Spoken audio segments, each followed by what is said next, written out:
The War of the Worlds by H.G. Wells.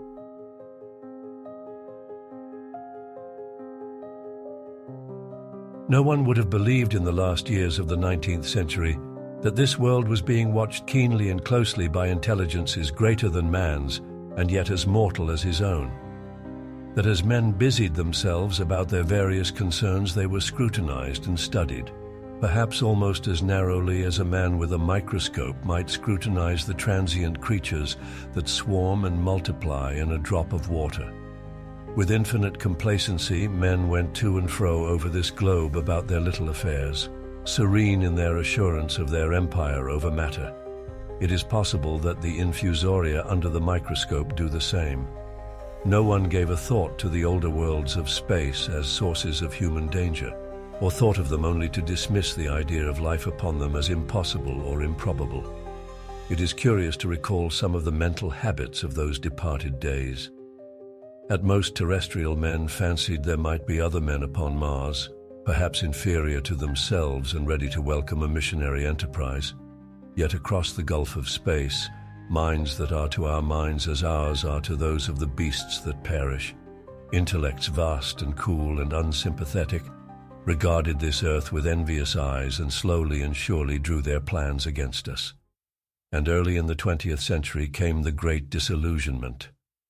The planet Mars, I scarcely need remind the reader, revolves about the Sun at a mean distance of 140 million miles, and the light and heat it receives from the Sun is barely half of that received by this world.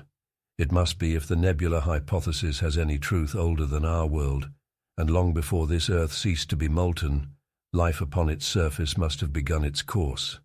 The fact that it is scarcely 1/7 of the volume of the Earth must have accelerated its cooling to the temperature at which life could begin.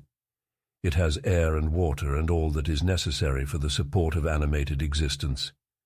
Yet so vain is man, and so blinded by his vanity, that no writer, up to the very end of the 19th century, expressed any idea that intelligent life might have developed there far, or indeed at all, beyond its earthly level.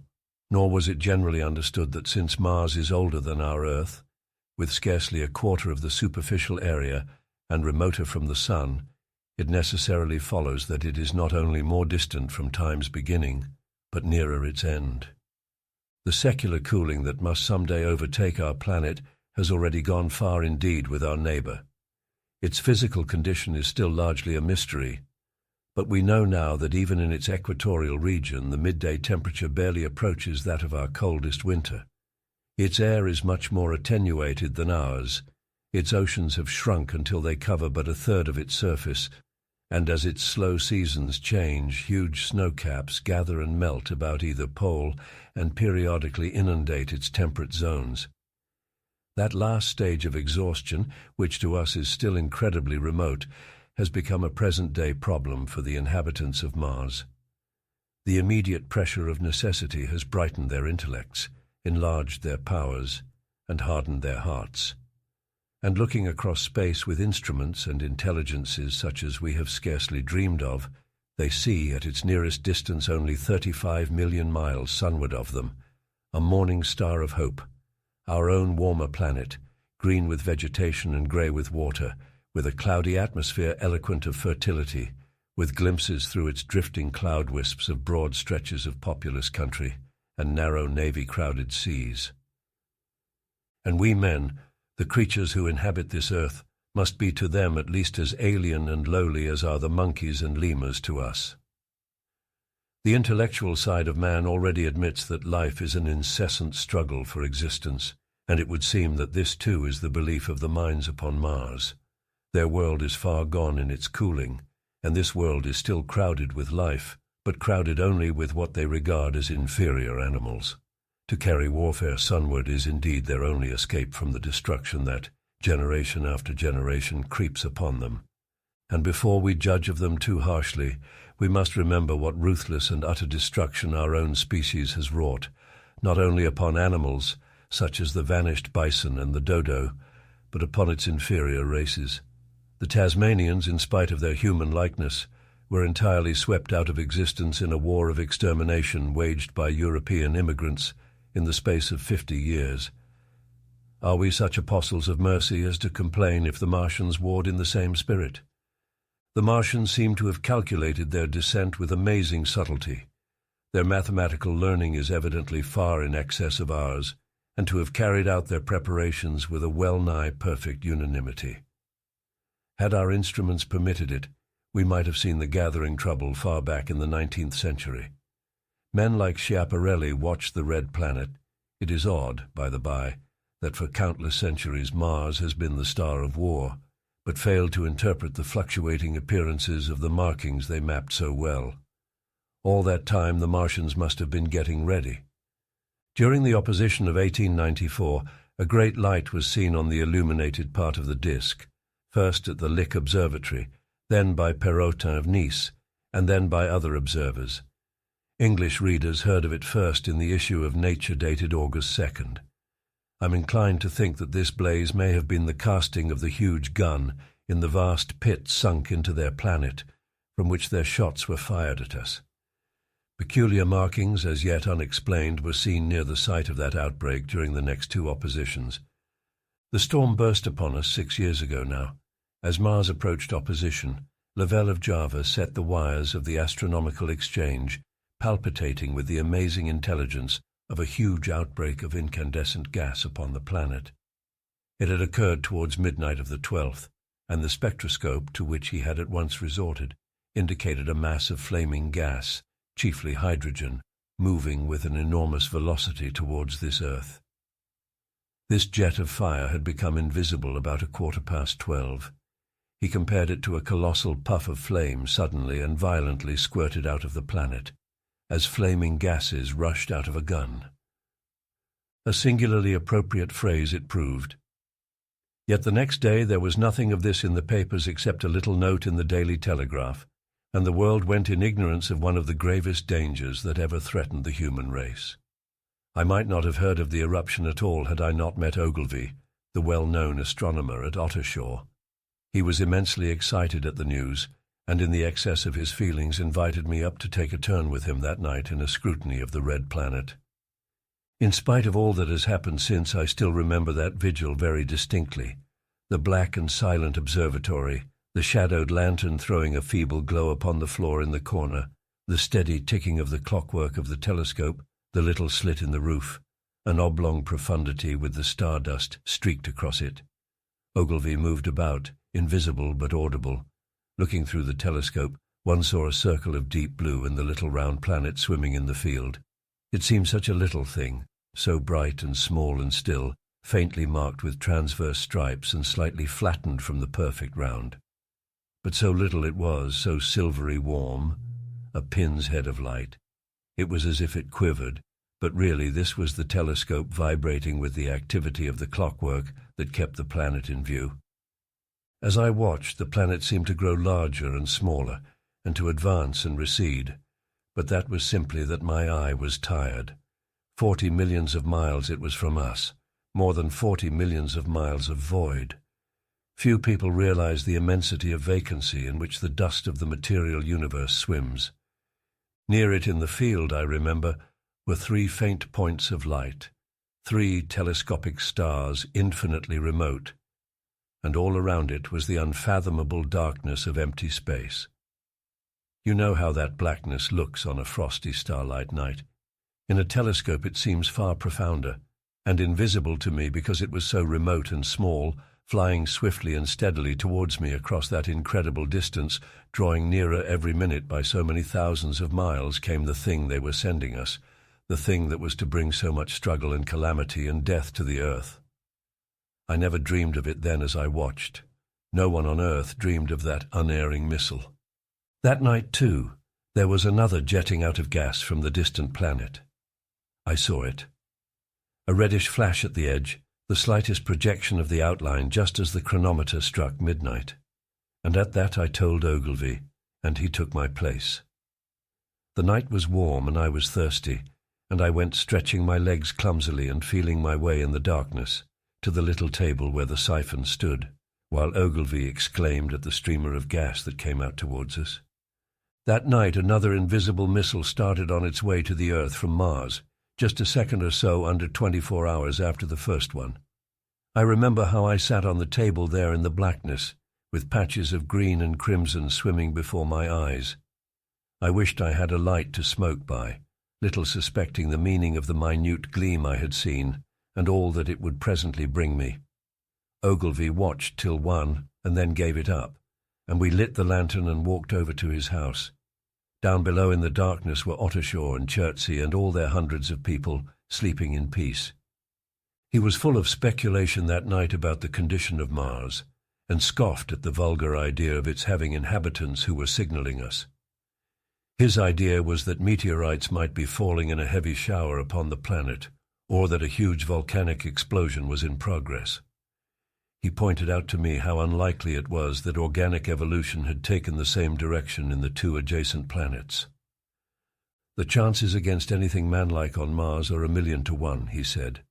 Hundreds of observers saw the flame that night and the night after about midnight, and again the night after, and so for 10 nights, a flame each night. Why the shots ceased after the 10th no one on Earth has attempted to explain. It may be the gases of the firing caused the Martians inconvenience, dense clouds of smoke or dust, visible through a powerful telescope on Earth as little gray, fluctuating patches, spread through the clearness of the planet's atmosphere and obscured its more familiar features. Even the daily papers woke up to the disturbances at last, and popular notes appeared here, there, and everywhere concerning the volcanoes upon Mars. The serio-comic periodical Punch, I remember, made a happy use of it in the political cartoon. And all unsuspected those missiles the Martians had fired at us drew earthward, rushing now at a pace of many miles a second through the empty gulf of space, hour by hour and day by day, nearer and nearer. It seems to me now almost incredibly wonderful that, with that swift fate hanging over us, men could go about their petty concerns as they did. I remember how jubilant Markham was at securing a new photograph of the planet for the illustrated paper he edited in those days. People in these latter times scarcely realize the abundance and enterprise of our 19th century papers. For my own part, I was much occupied in learning to ride the bicycle and busy upon a series of papers discussing the probable developments of moral ideas as civilization progressed. One night, the first missile then could scarcely have been 10 million miles away, I went for a walk with my wife. It was starlight, and I explained the signs of the zodiac to her, and pointed out Mars, a bright dot of light creeping zenithward, towards which so many telescopes were pointed. It was a warm night. Coming home, a party of excursionists from Chertsey or Isleworth passed us singing and playing music. There were lights in the upper windows of the houses as the people went to bed. From the railway station in the distance came the sound of shunting trains, ringing and rumbling, softened almost into melody by the distance. My wife pointed out to me the brightness of the red, green, and yellow signal lights hanging in a framework against the sky. It seemed so safe and tranquil. The falling star. Then came the night of the first falling star. It was seen early in the morning rushing over Winchester eastward, a line of flame high in the atmosphere. Hundreds must have seen it and taken it for an ordinary falling star. Albin described it as leaving a greenish streak behind it that glowed for some seconds. Denning, our greatest authority on meteorites, stated that the height of its first appearance was about 90 or 100 miles. It seemed to him that it fell to Earth about 100 miles east of him. I was at home at that hour and writing in my study, and although my French windows faced towards Ottershaw and the blind was up, for I loved in those days to look up at the night sky, I saw nothing of it. Yet this strangest of all things that ever came to Earth from outer space must have fallen while I was sitting there, visible to me had I only looked up as it passed. Some of those who saw its flight say it travelled with a hissing sound. I myself heard nothing of that. Many people in Berkshire, Surrey, and Middlesex must have seen the fall of it, and at most have thought that another meteorite had descended. No one seems to have troubled to look for the fallen mass that night. But very early in the morning poor Ogilvy, who had seen the shooting star and who was persuaded that a meteorite lay somewhere on the common between Horsell, Ottershaw, and Woking, rose early with the idea of finding it. Find it he did, soon after dawn, and not far from the sand pits. An enormous hole had been made by the impact of the projectile, and the sand and gravel had been flung violently in every direction over the heath, forming heaps visible 1.5 miles away. The heather was on fire eastward, and a thin blue smoke rose against the dawn. The thing itself lay almost entirely buried in sand. Amidst the scattered splinters of a fir tree it had shivered to fragments in its descent. The uncovered part had the appearance of a huge cylinder, caked over, and its outline softened by a thick, scaly, dun-coloured incrustation. It had a diameter of about 30 yards. He approached the mass, surprised at the size and more so at the shape, since most meteorites are rounded more or less completely. It was, however, still so hot from its flight through the air as to forbid his near approach. A stirring noise within its cylinder he ascribed to the unequal cooling of its surface, for at that time it had not occurred to him that it might be hollow. He remained standing at the edge of the pit that the thing had made for itself, staring at its strange appearance, astonished chiefly at its unusual shape and colour, and dimly perceiving even then some evidence of design in its arrival. The early morning was wonderfully still, and the sun, just clearing the pine trees towards Weybridge, was already warm. He did not remember hearing any birds that morning. There was certainly no breeze stirring, and the only sounds were the faint movements from within the cindery cylinder. He was all alone on the common. Then suddenly he noticed with a start that some of the grey clinker, the ashy incrustation that covered the meteorite, was falling off the circular edge of the end. It was dropping off in flakes and raining down upon the sand. A large piece suddenly came off and fell with a sharp noise that brought his heart into his mouth. For a minute he scarcely realized what this meant, and, although the heat was excessive, he clambered down into the pit close to the bulk to see the thing more clearly. He fancied even then that the cooling of the body might account for this, but what disturbed that idea was the fact that the ash was falling only from the end of the cylinder, and then he perceived that very slowly the circular top of the cylinder was rotating on its body. It was such a gradual movement that he discovered it only through noticing that a black mark that had been near him 5 minutes ago was now at the other side of the circumference. Even then he scarcely understood what this indicated, until he heard a muffled grating sound and saw the black mark jerk forward an inch or so. Then the thing came upon him in a flash. The cylinder was artificial, hollow, with an end that screwed out. Something within the cylinder was unscrewing the top. "Good heavens," said Ogilvy. "There's a man in it, men in it, half roasted to death, trying to escape." At once, with a quick mental leap, he linked the thing with the flash upon Mars. The thought of the confined creature was so dreadful to him that he forgot the heat and went forward to the cylinder to help turn. But luckily, the dull radiation arrested him before he could burn his hands on the still glowing metal. At that, he stood irresolute for a moment, then turned, scrambled out of the pit, and set off running wildly into Woking.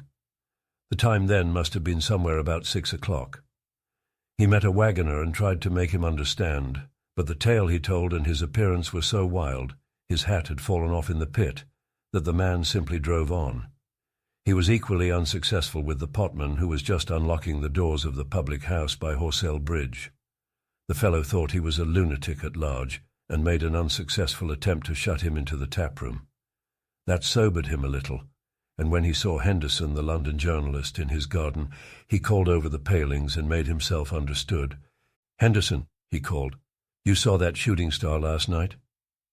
"Well," said Henderson, "it's out on Horsell Common now." "Good Lord," said Henderson. "Fallen meteorite, that's good."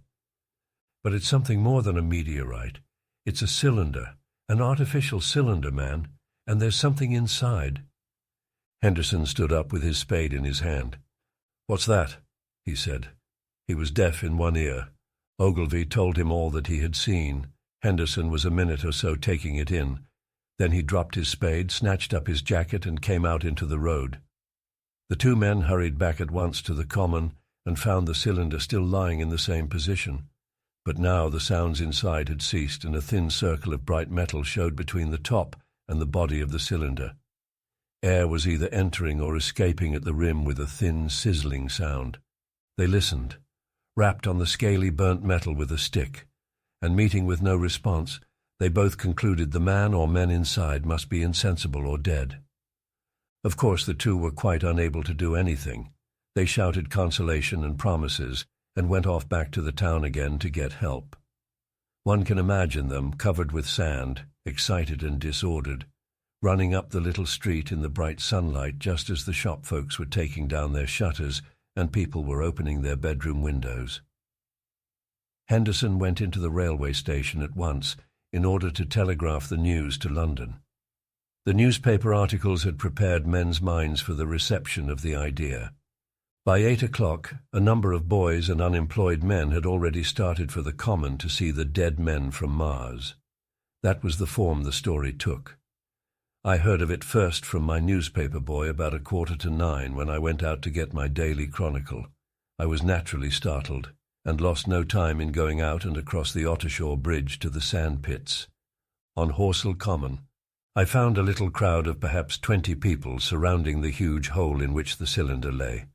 I have already described the appearance of that colossal bulk embedded in the ground. The turf and gravel about it seemed charred as if by a sudden explosion. No doubt its impact had caused a flash of fire. Henderson and Ogilvy were not there. I think they perceived that nothing was to be done for the present, and had gone away to breakfast at Henderson's house. There were 4 or 5 boys sitting on the edge of the pit, with their feet dangling, and amusing themselves until I stopped them by throwing stones at the giant mass. After I had spoken to them about it, they began playing at touch in and out of the group of bystanders. Among these were a couple of cyclists, a jobbing gardener I employed sometimes, a girl carrying a baby, Greg the butcher and his little boy, and 2 or 3 loafers and golf caddies who were accustomed to hang about the railway station. There was very little talking. Few of the common people in England had anything but the vaguest astronomical ideas in those days. Most of them were staring quietly at the big table-like end of the cylinder, which was still as Ogilvy and Henderson had left it. I fancy the popular expectation of a heap of charred corpses was disappointed at this inanimate bulk. Some went away while I was there, and other people came. I clambered into the pit and fancied I heard a faint movement under my feet. The top had certainly ceased to rotate. It was only when I got thus close to it that the strangeness of this object was at all evident to me. At the first glance it was really no more exciting than an overturned carriage or a tree blown across the road. Not so much so, indeed. It looked like a rusty gas float. It required a certain amount of scientific education to perceive that the grey scale of the thing was no common oxide, that the yellowish-white metal that gleamed in the crack between the lid and the cylinder had an unfamiliar hue. Extraterrestrial had no meaning for most of the onlookers. At that time it was quite clear in my own mind that the thing had come from the planet Mars, but I judged it improbable that it contained any living creature. I thought the unscrewing might be automatic. In spite of Ogilvy, I still believed that there were men in Mars. My mind ran fancifully on the possibilities of its containing manuscript, on the difficulties in translation that might arise, whether we should find coins and models in it, and so forth. Yet it was a little too large for assurance on this idea. I felt an impatience to see it opened. About 11, as nothing seemed happening, I walked back, full of such thought, to my home in Maybury. But I found it difficult to get to work upon my abstract investigations. In the afternoon the appearance of the Common had altered very much. The early editions of the evening papers had startled London with enormous headlines. A message received from Mars, remarkable story from Woking, and so forth. In addition, Ogilvy's wire to the Astronomical Exchange had roused every observatory in the 3 kingdoms. There were 6 flies or more from the Woking station standing in the road by the sandpits, a basket chaise from Chobham, and a rather lordly carriage. Besides that, there was quite a heap of bicycles. In addition, a large number of people must have walked in spite of the heat of the day, from Woking and Chertsey, so that there was altogether quite a considerable crowd, 1 or 2 gaily dressed ladies among the others. It was glaringly hot, not a cloud in the sky nor a breath of wind, and the only shadow was that of the few scattered pine trees. The burning heather had been extinguished, but the level ground towards Ottershaw was blackened as far as one could see, and still giving off vertical streamers of smoke. An enterprising sweetstuff dealer in the Chobham Road had sent up his son with a barrow-load of green apples and ginger beer. Going to the edge of the pit, I found it occupied by a group of about half a dozen men, Henderson, Ogilvy, and a tall, fair-haired man that I afterwards learned was Stent, the astronomer royal, with several workmen wielding spades and pickaxes. Stent was giving directions in a clear, high-pitched voice. He was standing on the cylinder, which was now evidently much cooler. His face was crimson and streaming with perspiration, and something seemed to have irritated him. A large portion of the cylinder had been uncovered, though its lower end was still embedded. As soon as Ogilvy saw me among the staring crowd on the edge of the pit, he called to me to come down and asked me if I would mind going over to see Lord Hilton, the Lord of the Manor. The growing crowd, he said, was becoming a serious impediment to their excavations, especially the boys. They wanted a light railing put up and help to keep the people back. He told me that a faint stirring was occasionally still audible within the case, but that the workmen had failed to unscrew the top, as it afforded no grip to them. The case appeared to be enormously thick, and it was possible that the faint sounds we heard represented a noisy tumult in the interior. I was very glad to do as he asked, and so become one of the privileged spectators within the contemplated enclosure. I failed to find Lord Hilton at his house, but I was told he was expected from London by the 6 o'clock train from Waterloo, and as it was then about 5:15, I went home, had some tea, and walked up to the station to waylay him. The cylinder opens. When I returned to the common, the sun was setting. Scattered groups were hurrying from the direction of Woking, and 1 or 2 persons were returning. The crowd about the pit had increased and stood out black against the lemon yellow of the sky, a couple of 100 people perhaps. There were raised voices, and some sort of struggle appeared to be going on about the pit. Strange imaginings passed through my mind. As I drew nearer, I heard Stent's voice. "Keep back, keep back." A boy came running towards me.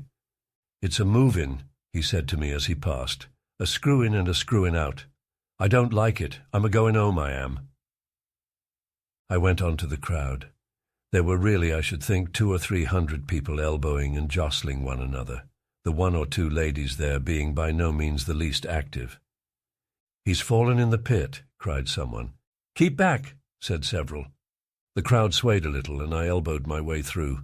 Everyone seemed greatly excited. I heard a peculiar humming sound from the pit. "I say," said Ogilvy, "help keep these idiots back. We don't know what's in the confounded thing, you know." I saw a young man, a shop assistant in Woking, I believe he was, standing on the cylinder and trying to scramble out of the hole again. The crowd had pushed him in. The end of the cylinder was being screwed out from within. Nearly 2 feet of shining screw projected. Somebody blundered against me, and I narrowly missed being pitched onto the top of the screw. I turned, and as I did so the screw must have come out, for the lid of the cylinder fell upon the gravel with a ringing concussion. I stuck my elbow into the person behind me and turned my head towards the thing again. For a moment that circular cavity seemed perfectly black. I had the sunset in my eyes. I think everyone expected to see a man emerge, possibly something a little unlike us terrestrial men, but in all essentials a man. I know I did. But looking, I presently saw something stirring within the shadow. Greyish, billowy movements one above another, and then 2 luminous discs, like eyes. Then something resembling a little grey snake, about the thickness of a walking stick, coiled up out of the writhing middle and wriggled in the air towards me, and then another. A sudden chill came over me. There was a loud shriek from a woman behind. I half turned, keeping my eyes fixed upon the cylinder still, from which other tentacles were now projecting, and began pushing my way back from the edge of the pit. I saw astonishment giving place to horror on the faces of the people about me. I heard inarticulate exclamations on all sides. There was a general movement backwards. I saw the shopman struggling still on the edge of the pit. I found myself alone and saw the people on the other side of the pit running off, Stent among them. I looked again at the cylinder, and ungovernable terror gripped me. I stood petrified and staring. A big greyish rounded bulk, the size perhaps of a bear, was rising slowly and painfully out of the cylinder. As it bulged up and caught the light, it glistened like wet leather. 2 large dark-coloured eyes were regarding me steadfastly. The mass that framed them, the head of the thing, was rounded and had, one might say, a face. There was a mouth under the eyes, the lipless brim of which quivered and panted and dropped saliva. The whole creature heaved and pulsated convulsively. A lank tentacular appendage gripped the edge of the cylinder, another swayed in the air. Those who have never seen a living Martian can scarcely imagine the strange horror of its appearance. The peculiar V-shaped mouth with its pointed upper lip, the absence of brow ridges, the absence of a chin beneath the wedge-like lower lip, the incessant quivering of this mouth, the Gorgon groups of tentacles, the tumultuous breathing of the lungs in a strange atmosphere, the evident heaviness and painfulness of movement due to the greater gravitational energy of the Earth, above all, the extraordinary intensity of the immense eyes, were at once vital, intense, inhuman, crippled, and monstrous. There was something fungoid in the oily brown skin, something in the clumsy deliberation of the tedious movements unspeakably nasty. Even at this first encounter, this first glimpse, I was overcome with disgust and dread. Suddenly the monster vanished. It had toppled over the brim of the cylinder and fallen into the pit, with a thud like the fall of a great mass of leather. I heard it give a peculiar thick cry, and forthwith another of these creatures appeared darkly in the deep shadow of the aperture. I turned and, running madly, made for the first group of trees, perhaps 100 yards away. But I ran slantingly and stumbling, for I could not avert my face from these things. There, among some young pine trees and furze bushes, I stopped, panting, and waited further developments. The common round the sandpits was dotted with people, standing like myself in a half-fascinated terror, staring at these creatures, or rather at the heaped gravel at the edge of the pit in which they lay. And then, with a renewed horror, I saw a round black object bobbing up and down on the edge of the pit. It was the head of the shopman who had fallen in, but showing as a little black object against the hot western sun. Now he got his shoulder and knee up, and again he seemed to slip back until only his head was visible. Suddenly he vanished, and I could have fancied a faint shriek had reached me. I had a momentary impulse to go back and help him that my fears overruled. Everything was then quite invisible, hidden by the deep pit and the heap of sand that the fall of the cylinder had made. Anyone coming along the road from Chobham or Woking would have been amazed at the sight. A dwindling multitude of perhaps 100 people or more standing in a great irregular circle, in ditches, behind bushes, behind gates and hedges, saying little to one another, and that in short excited shouts, and staring hard at a few heaps of sand. The barrow of ginger beer stood, a queer derelict, black against the burning sky, and in the sand pits was a row of deserted vehicles with their horses feeding out of nosebags or pawing the ground. The heat ray. After the glimpse I had had of the Martians emerging from the cylinder in which they had come to the Earth from their planet, a kind of fascination paralyzed my actions. I remained standing knee-deep in the heather, staring at the mound that hid them. I was a battleground of fear and curiosity. I did not dare to go back towards the pit, but I felt a passionate longing to peer into it. I began walking, therefore, in a big curve, seeking some point of vantage and continually looking at the sand heaps that hid these newcomers to our Earth. Once a leash of thin black whips, like the arms of an octopus, flashed across the sunset and was immediately withdrawn, and afterwards a thin rod rose up joint by joint, bearing at its apex a circular disc that spun with a wobbling motion. What could be going on there? Most of the spectators had gathered in one or two groups, one a little crowd towards Woking, the other a knot of people in the direction of Chobham. Evidently they shared my mental conflict. There were few near me. One man I approached.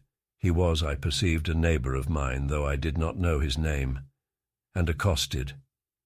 But it was scarcely a time for articulate conversation. "What ugly brutes," he said. "Good God, what ugly brutes." He repeated this over and over again.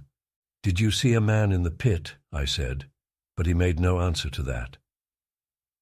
We became silent and stood watching for a time side by side, deriving, I fancy, a certain comfort in one another's company. Then I shifted my position to a little knoll that gave me the advantage of a yard or more of elevation, and when I looked for him presently he was walking towards Woking. The sunset faded to twilight before anything further happened. The crowd far away on the left towards Woking seemed to grow, and I heard now a faint murmur from it. The little knot of people towards Chobham dispersed. There was scarcely an intimation of movement from the pit. It was this, as much as anything, that gave people courage, and I suppose the new arrivals from Woking also helped to restore confidence. At any rate, as the dusk came on, a slow, intermittent movement upon the sandpits began, a movement that seemed to gather force as the stillness of the evening about the cylinder remained unbroken. Vertical black figures in twos and threes would advance, stop, watch, and advance again, spreading out as they did so in a thin, irregular crescent that promised to enclose the pit in its attenuated horns. I, too, on my side, began to move towards the pit. Then I saw some cabmen and others had walked boldly into the sandpits and heard the clatter of hoofs and the gride of wheels. I saw a lad trundling off the barrow of apples, and then, within 30 yards of the pit, advancing from the direction of Horsell, I noted a little black knot of men, the foremost of whom was waving a white flag. This was the deputation. There had been a hasty consultation, and since the Martians were evidently, in spite of their repulsive forms, intelligent creatures, it had been resolved to show them, by approaching them with signals, that we too were intelligent. Flutter, flutter went the flag, first to the right, then to the left. It was too far for me to recognize anyone there, but afterwards I learned that Ogilvy, Stent, and Henderson were with others in this attempt at communication. This little group had in its advance dragged inward, so to speak, the circumference of the now almost complete circle of people, and a number of dim black figures followed it at discreet distances. Suddenly there was a flash of light, and a quantity of luminous greenish smoke came out of the pit in 3 distinct puffs, which drove up, one after the other, straight into the still air. This smoke, or flame perhaps would be the better word for it, was so bright that the deep blue sky overhead and the hazy stretches of brown common towards Chertsey, set with black pine trees, seemed to darken abruptly as these puffs arose, and to remain the darker after their dispersal. At the same time a faint hissing sound became audible. Beyond the pit stood the little wedge of people with the white flag at its apex. Arrested by these phenomena, a little knot of small vertical black shapes upon the black ground.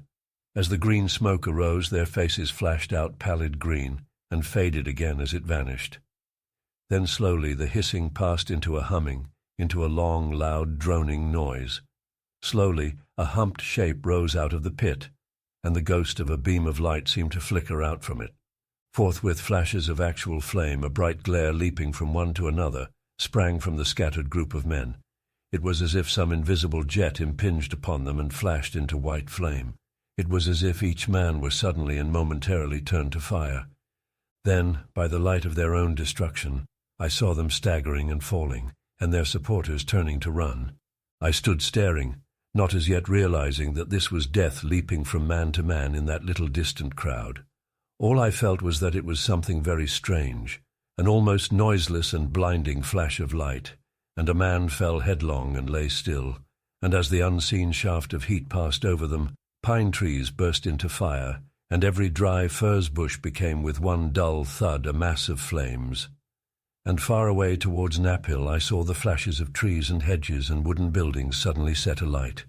It was sweeping round swiftly and steadily, this flaming death, this invisible, inevitable sword of heat.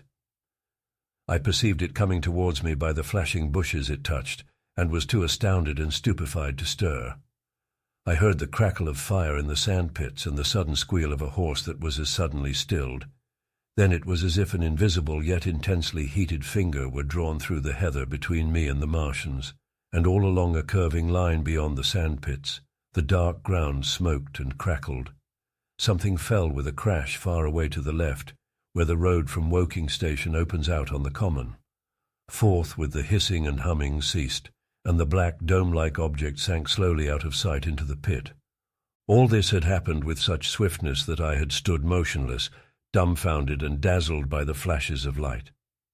Had that death swept through a full circle, it must inevitably have slain me in my surprise. But it passed and spared me, and left the night about me suddenly dark and unfamiliar. The undulating common seemed now dark almost to blackness, except where its roadways lay grey and pale under the deep blue sky of the early night. It was dark and suddenly void of men. Overhead the stars were mustering, and in the west the sky was still a pale, bright, almost greenish blue. The tops of the pine trees and the roofs of Horsell came out sharp and black against the western afterglow.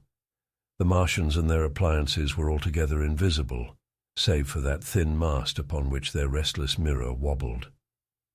Patches of bush and isolated trees here and there smoked and glowed still, and the houses towards Woking Station were sending up spires of flame into the stillness of the evening air. Nothing was changed, save for that, and a terrible astonishment.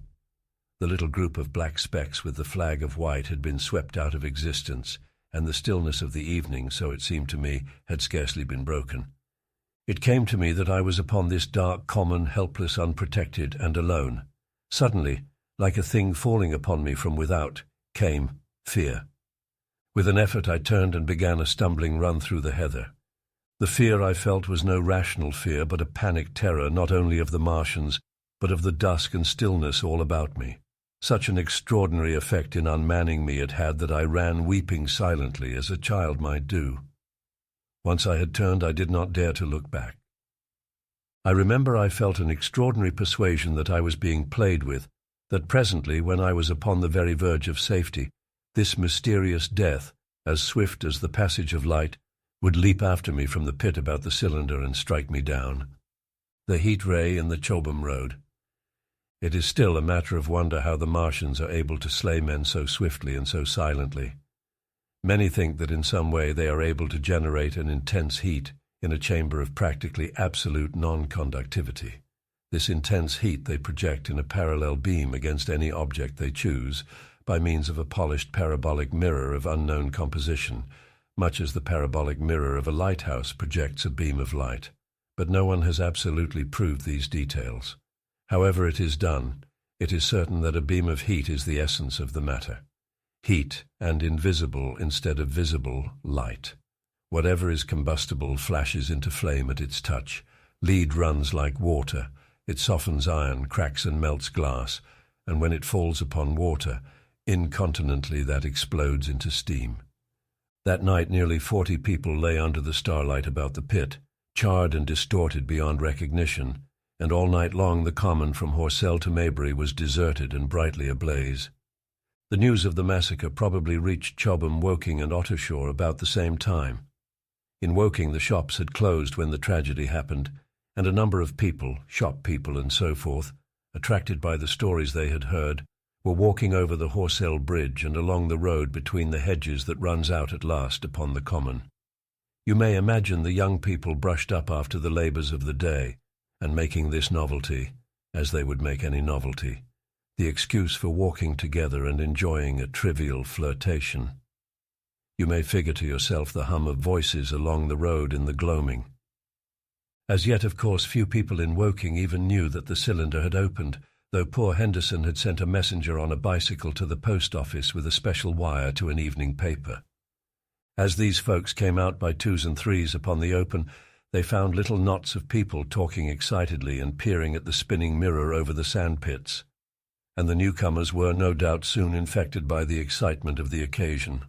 By 8:30, when the deputation was destroyed, there may have been a crowd of 300 people or more at this place, besides those who had left the road to approach the Martians nearer.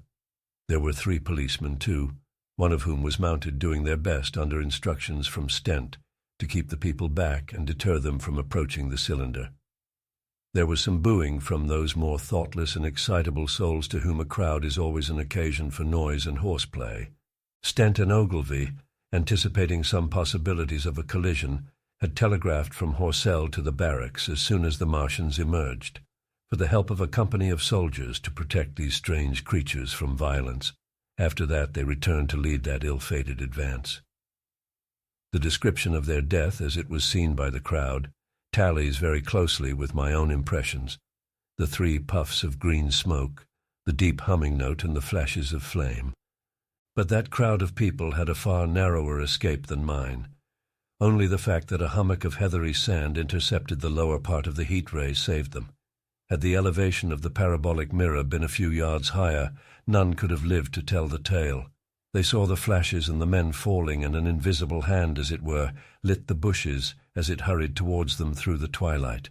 Then, with a whistling note that rose above the droning of the pit, the beam swung close over their heads, lighting the tops of the beech trees that lined the road, and splitting the bricks, smashing the windows, firing the window frames, and bringing down in crumbling ruin a portion of the gable of the house nearest the corner. In the sudden thud, hiss, and glare of the igniting trees, the panic-stricken crowd seems to have swayed hesitatingly for some moments. Sparks and burning twigs began to fall into the road, and single leaves like puffs of flame. Hats and dresses caught fire. Then came a crying from the common. There were shrieks and shouts, and suddenly a mounted policeman came galloping through the confusion with his hands clasped over his head, screaming, "They're coming!" a woman shrieked, and incontinently everyone was turning and pushing at those behind in order to clear their way to Woking again. They must have bolted as blindly as a flock of sheep. Where the road grows narrow and black between the high banks, the crowd jammed, and a desperate struggle occurred. All that crowd did not escape. 3 persons at least, 2 women and a little boy, were crushed and trampled there and left to die amid the terror and the darkness. How I reached home.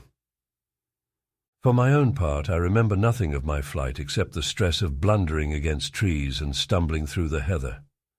All about me gathered the invisible terrors of the Martians. That pitiless sword of heat seemed whirling to and fro, flourishing overhead before it descended and smote me out of life. I came into the road between the crossroads and Horsell, and ran along this to the crossroads.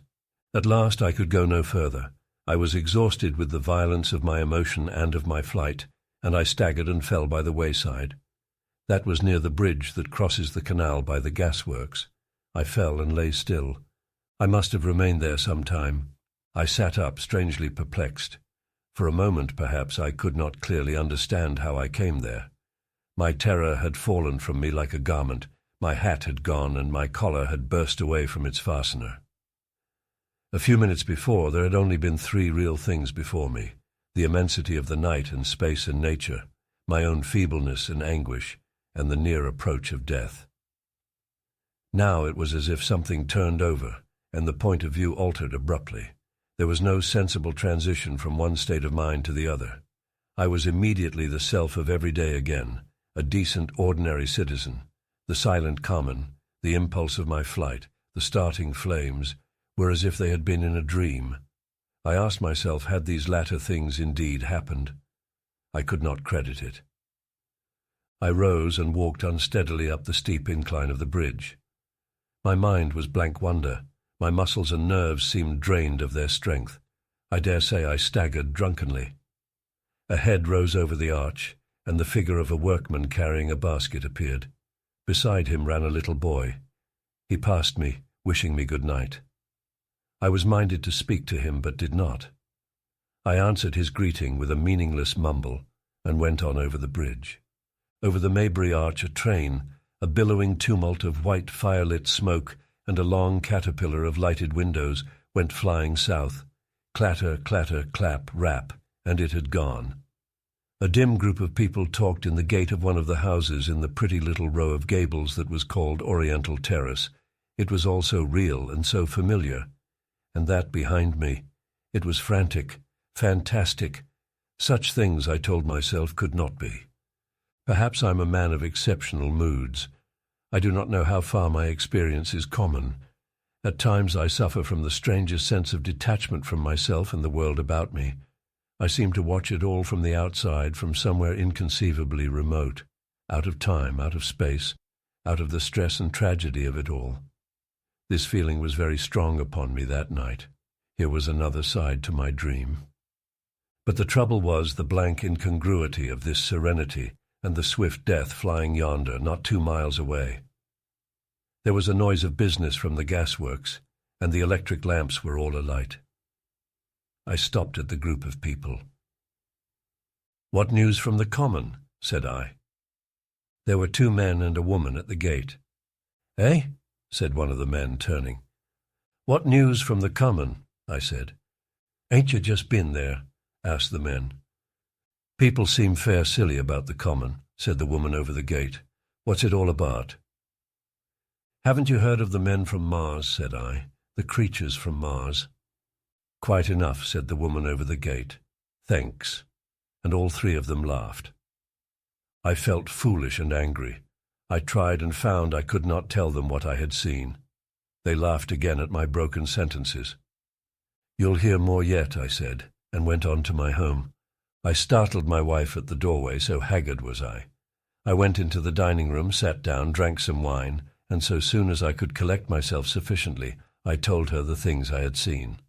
The dinner, which was a cold one, had already been served, and remained neglected on the table while I told my story.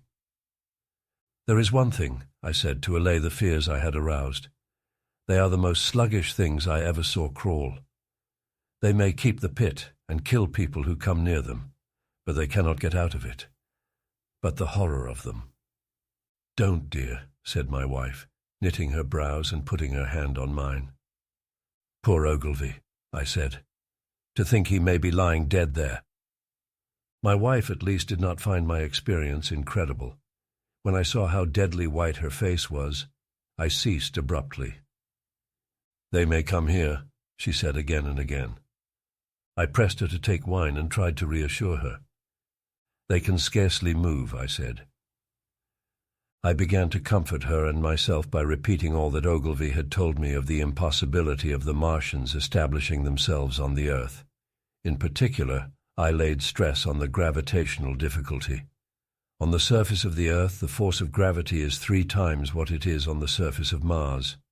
A Martian, therefore, would weigh 3 times more than on Mars, albeit his muscular strength would be the same. His own body would be a cope of lead to him, therefore. That indeed was the general opinion. Both the Times and the Daily Telegraph, for instance, insisted on it the next morning, and both overlooked, just as I did, 2 obvious modifying influences. The atmosphere of the Earth, we now know, contains far more oxygen or far less argon, whichever way one likes to put it, than does Mars. The invigorating influences of this excess of oxygen upon the Martians indisputably did much to counterbalance the increased weight of their bodies.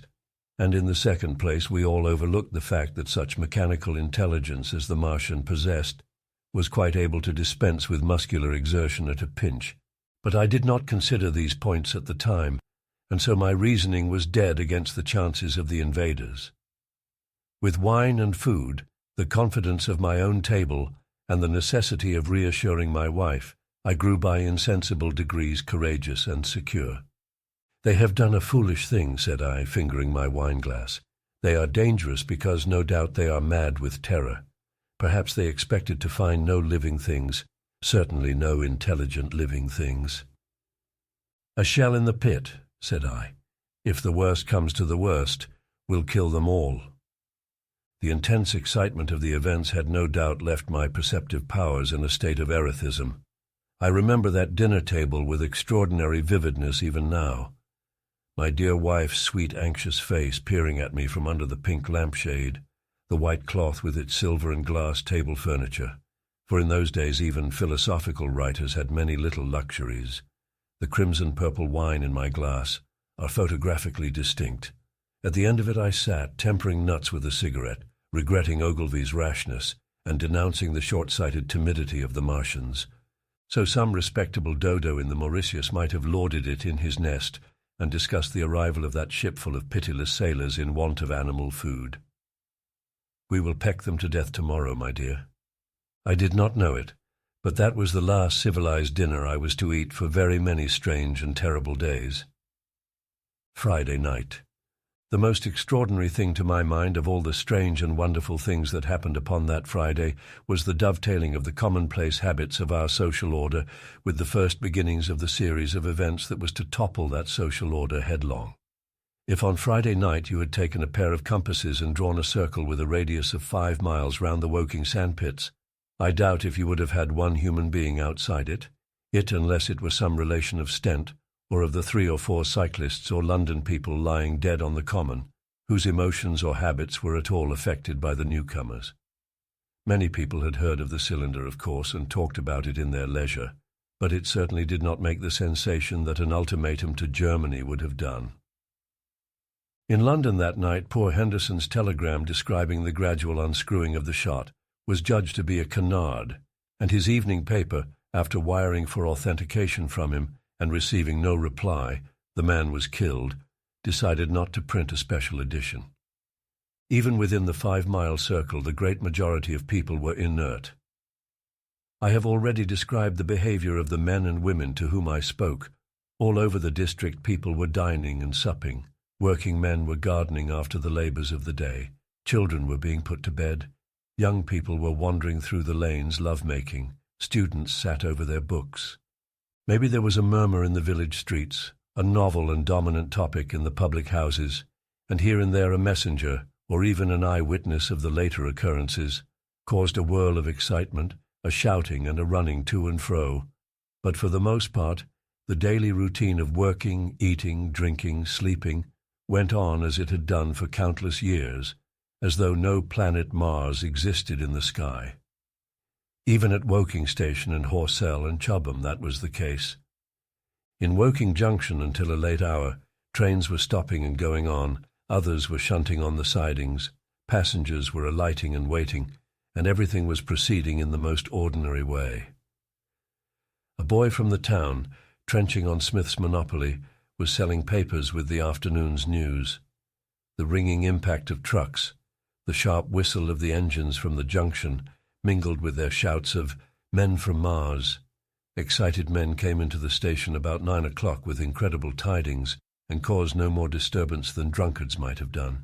People rattling Londonwards peered into the darkness outside the carriage windows, and saw only a rare, flickering, vanishing spark dance up from the direction of Horsell, a red glow and a thin veil of smoke driving across the stars, and thought that nothing more serious than a heath fire was happening.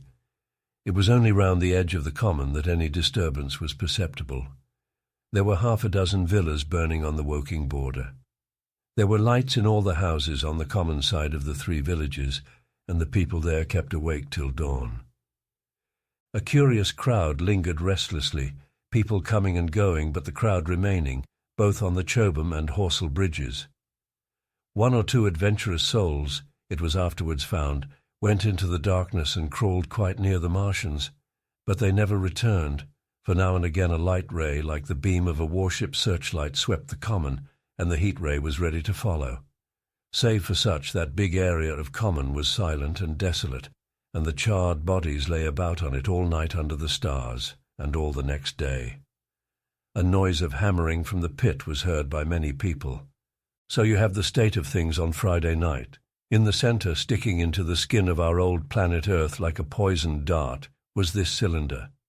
But the poison was scarcely working yet. Around it was a patch of silent common, smouldering in places, and with a few dark, dimly seen objects lying in contorted attitudes here and there. Here and there was a burning bush or tree. Beyond was a fringe of excitement, and farther than that fringe the inflammation had not crept as yet. In the rest of the world the stream of life still flowed as it had flowed for immemorial years. The fever of war that would presently clog vein and artery, deaden nerve and destroy brain, had still to develop. All night long the Martians were hammering and stirring, sleepless, indefatigable, at work upon the machines they were making ready, and ever and again a puff of greenish-white smoke whirled up to the starlit sky. About 11 a company of soldiers came through Horsell and deployed along the edge of the common to form a cordon.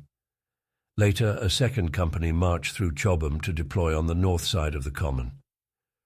Several officers from the Inkerman barracks had been on the common earlier in the day, and one, Major Eden, was reported to be missing. The colonel of the regiment came to the Chobham Bridge and was busy questioning the crowd at midnight. The military authorities were certainly alive to the seriousness of the business. About 11 the next morning's papers were able to say, a squadron of hussars, 2 Maxims, and about 400 men of the Cardigan regiment started from Aldershot. A few seconds after midnight, the crowd in the Chertsey Road, Woking, saw a star fall from heaven into the pine woods to the northwest. It had a greenish colour and caused a silent brightness like summer lightning. This was the second cylinder. The fighting begins. Saturday lives in my memory as a day of suspense. It was a day of lassitude too, hot and close with, I am told, a rapidly fluctuating barometer. I had slept but little, though my wife had succeeded in sleeping, and I rose early. I went into my garden before breakfast and stood listening, but towards the common there was nothing stirring but a lark. The milkman came as usual. I heard the rattle of his chariot, and I went round to the side gate to ask the latest news. He told me that during the night the Martians had been surrounded by troops, and that guns were expected. Then, a familiar reassuring note, I heard a train running towards Woking. "They aren't to be killed," said the milkman, "if that can possibly be avoided." I saw my neighbour gardening, chatted with him for a time, and then strolled in to breakfast. It was a most unexceptional morning. My neighbour was of opinion that the troops would be able to capture or to destroy the Martians during the day. "It's a pity they make themselves so unapproachable," he said. "It would be curious to know how they live on another planet. We might learn a thing or two." He came up to the fence and extended a handful of strawberries, for his gardening was as generous as it was enthusiastic. At the same time he told me of the burning of the pine woods about the Byfleet golf links. "They say," said he, "that there's another of those blessed things fallen there. Number 2. But one's enough, surely. This lot'll cost the insurance people a pretty penny before everything's settled." He laughed with an air of the greatest good humour as he said this. The woods, he said, were still burning, and pointed out a haze of smoke to me. "They will be hot underfoot for days on account of the thick soil of pine needles and turf," he said, and then grew serious over poor Ogilvy. After breakfast, instead of working, I decided to walk down towards the common. Under the railway bridge I found a group of soldiers, sappers, I think, men in small round caps, dirty red jackets unbuttoned, and showing their blue shirts, dark trousers, and boots coming to the calf. They told me no one was allowed over the canal, and looking along the road towards the bridge, I saw one of the Cardigan men standing sentinel there. I talked with these soldiers for a time. I told them of my sight of the Martians on the previous evening. None of them had seen the Martians, and they had but the vaguest ideas of them, so that they plied me with questions. They said that they did not know who had authorized the movements of the troops. Their idea was that a dispute had arisen at the Horse Guards. The ordinary sapper is a great deal better educated than the common soldier, and they discussed the peculiar conditions of the possible fight with some acuteness. I described the heat ray to them, and they began to argue among themselves. "Crawl up under cover and rush 'em, say I," said one. "Get out," said another. "What's cover against this here heat? Sticks to cook you. What we got to do is to go as near as the ground'll let us, and then drive a trench." "Blow your trenches. You always want trenches. You ought to have been born a rabbit snippy." "Ain't they got any necks, then?" said a third abruptly, a little contemplative dark man smoking a pipe. I repeated my description. "Octopuses," said he. "That's what I calls 'em. Talk about fishers of men. Fighters of fish it is this time." "It ain't no murder-killing beasts like that," said the first speaker. "Why not shell the darned things straight off and finish 'em?" said the little dark man. "You can't tell what they might do." "Where's your shells?" said the first speaker. "There ain't no time. Do it in a rush, that's my tip, and do it at once." So they discussed it. After a while I left them and went on to the railway station to get as many morning papers as I could. But I will not weary the reader with a description of that long morning and of the longer afternoon. I did not succeed in getting a glimpse of the common, for even Horsell and Chobham church towers were in the hands of the military authorities. The soldiers I addressed didn't know anything. The officers were mysterious as well as busy. I found people in the town quite secure again in the presence of the military, and I heard for the first time from Marshall, the tobacconist, that his son was among the dead on the common. The soldiers had made the people on the outskirts of Horsell lock up and leave their houses. I got back to lunch about 2, very tired for, as I have said, the day was extremely hot and dull, and in order to refresh myself, I took a cold bath in the afternoon. About 4:30 I went up to the railway station to get an evening paper, for the morning papers had contained only a very inaccurate description of the killing of Stent, Henderson, Ogilvy and the others. but there was little I didn't know. The Martians did not show an inch of themselves.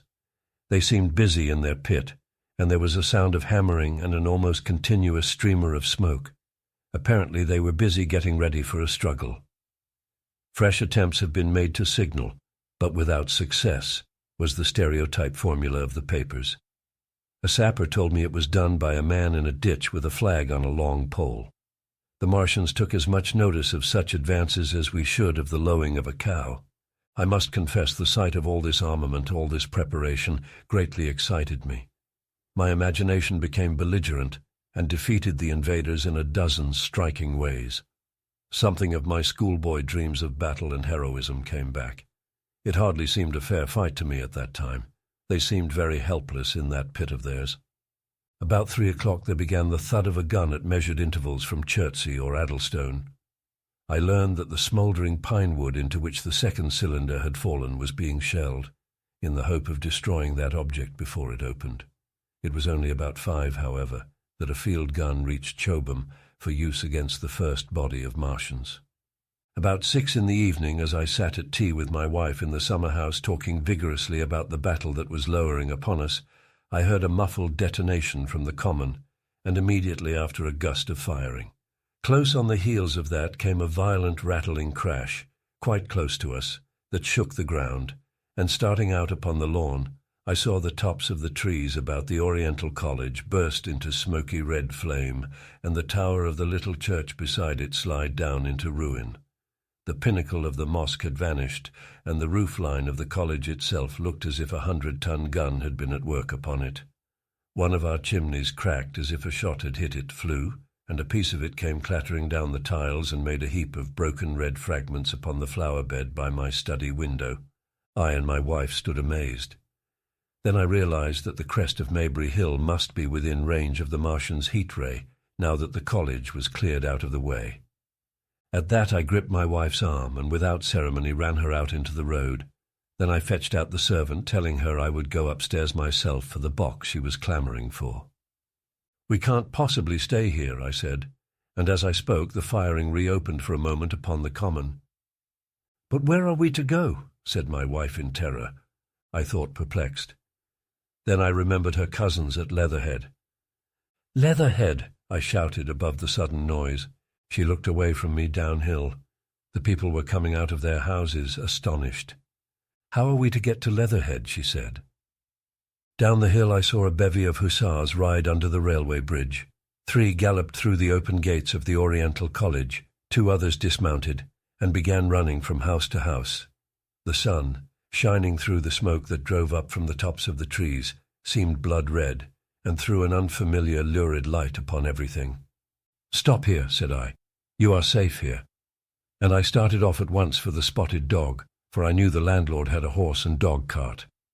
I ran, for I perceived that in a moment everyone upon this side of the hill would be moving. I found him in his bar, quite unaware of what was going on behind his house. A man stood with his back to me, talking to him. "I must have £1," said the landlord, "and I've no one to drive it." "I'll give you 2, said I over the stranger's shoulder. "What for?" "And I'll bring it back by midnight," I said. "Lord," said the landlord, "what's the hurry? I'm selling my bit of a pig. £2, and you bring it back? What's going on now?" I explained hastily that I had to leave my home, and so secured the dog-cart. At the time it did not seem to me nearly so urgent that the landlord should leave his. I took care to have the cart there and then, drove it off down the road, and leaving it in charge of my wife and servant, rushed into my house and packed a few valuables, such plate as we had, and so forth. The beech trees below the house were burning while I did this, and the palings up the road glowed red. While I was occupied in this way, one of the dismounted hussars came running up. He was going from house to house, warning people to leave. He was going on as I came out of my front door, lugging my treasures, done up in a tablecloth. I shouted after him, "What news?" He turned, stared, bawled something about crawling out in a thing like a dish cover, and ran onto the gate of the house at the crest. A sudden whirl of black smoke driving across the road hid him for a moment. I ran to my neighbour's door and rapped to satisfy myself of what I already knew, that his wife had gone to London with him and had locked up their house. I went in again, according to my promise, to get my servant's box, lugged it out, clapped it beside her on the tail of the dog-cart, and then caught the reins and jumped up into the driver's seat beside my wife. In another moment we were clear of the smoke and noise, and spanking down the opposite slope of Maybury Hill towards Old Woking. In front was a quiet, sunny landscape, a wheat field ahead on either side of the road, and the Maybury Inn with its swinging sign. I saw the doctor's cart ahead of me. At the bottom of the hill I turned my head to look at the hillside I was leaving. Thick streamers of black smoke shot with threads of red fire were driving up into the still air and throwing dark shadows upon the green tree-tops eastward. The smoke already extended far away to the east and west, to the Byfleet pine woods eastward, and to Woking on the west. The road was dotted with people running towards us, and very faint now, but very distinct through the hot, quiet air. One heard the whir of a machine gun that was presently stilled, and an intermittent cracking of rifles. Apparently the Martians were setting fire to everything within range of their heat ray. I am not an expert driver, and I had immediately to turn my attention to the horse. When I looked back again, the second hill had hidden the black smoke. I slashed the horse with the whip, and gave him a loose rein until Woking and Send lay between us and that quivering tumult. I overtook and passed the doctor between Woking and Send in the storm. Leatherhead is about 12 miles from Maybury Hill. The scent of hay was in the air through the lush meadows beyond Pyrford, and the hedges on either side were sweet and gay with multitudes of dog roses.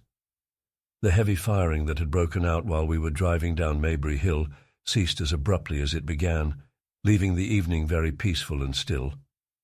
We got to Leatherhead without misadventure about 9 o'clock, and the horse had an hour's rest while I took supper with my cousins and commended my wife to their care. My wife was curiously silent throughout the drive, and seemed oppressed with forebodings of evil. I talked to her reassuringly, pointing out that the Martians were tied to the pit by sheer heaviness, and at the utmost could but crawl a little out of it, but she answered only in monosyllables. Had it not been for my promise to the innkeeper, she would, I think, have urged me to stay in Leatherhead that night. Would that I had. Her face, I remember, was very white as we parted. For my own part, I had been feverishly excited all day. Something very like the war fever that occasionally runs through a civilized community had got into my blood, and in my heart I was not so very sorry that I had to return to Maybury that night. I was even afraid that that last fusillade I had heard might mean the extermination of our invaders from Mars. I can best express my state of mind by saying that I wanted to be in at the death. It was nearly 11 when I started to return. The night was unexpectedly dark. To me, walking out of the lighted passage of my cousin's house, it seemed indeed black, and it was as hot and close as the day. Overhead the clouds were driving fast, albeit not a breath stirred the shrubs about us. My cousin's man lit both lamps. Happily I knew the road intimately. My wife stood in the light of the doorway, and watched me until I jumped up into the dog-cart. Then abruptly she turned and went in, leaving my cousins side by side, wishing me good hap. I was a little depressed at first with the contagion of my wife's fears, but very soon my thoughts reverted to the Martians. At that time I was absolutely in the dark as to the course of the evening's fighting. I did not know even the circumstances that had precipitated the conflict. As I came through Ockham, for that was the way I returned, and not through Send and Old Woking, I saw along the western horizon a blood-red glow, which, as I drew nearer, crept slowly up the sky. The driving clouds of the gathering thunderstorm mingled there with masses of black and red smoke. Ripley Street was deserted, and except for a lighted window or so the village showed not a sign of life. But I narrowly escaped an accident at the corner of the road to Pyrford, where a knot of people stood with their backs to me. They said nothing to me as I passed. I do not know what they knew of the things happening beyond the hill, nor do I know if the silent houses I passed on my way were sleeping securely, or deserted and empty, or harassed and watching against the terror of the night. From Ripley until I came through Pyrford, I was in the valley of the Wey, and the red glare was hidden from me. As I ascended the little hill beyond Pyrford Church, the glare came into view again, and the trees about me shivered with the first intimation of the storm that was upon me. Then I heard midnight pealing out from Pirford Church behind me, and then came the silhouette of Maybury Hill, with its tree-tops and roofs black and sharp against the red. Even as I beheld this, a lurid green glare lit the road about me and showed the distant woods towards Addlestone. I felt a tug at the reins. I saw that the driving clouds had been pierced as it were by a thread of green fire, suddenly lighting their confusion and falling into the field to my left. It was the third falling star. Close on its apparition, and blindingly violet by contrast, danced out the first lightning of the gathering storm, and the thunder burst like a rocket overhead. The horse took the bit between his teeth and bolted. A moderate incline runs towards the foot of Maybury Hill, and down this we clattered. Once the lightning had begun, it went on in as rapid a succession of flashes as I have ever seen. The thunderclaps, treading one on the heels of another and with a strange crackling accompaniment, sounded more like the working of a gigantic electric machine than the usual detonating reverberations. The flickering light was blinding and confusing, and a thin hail smote gustily at my face as I drove down the slope.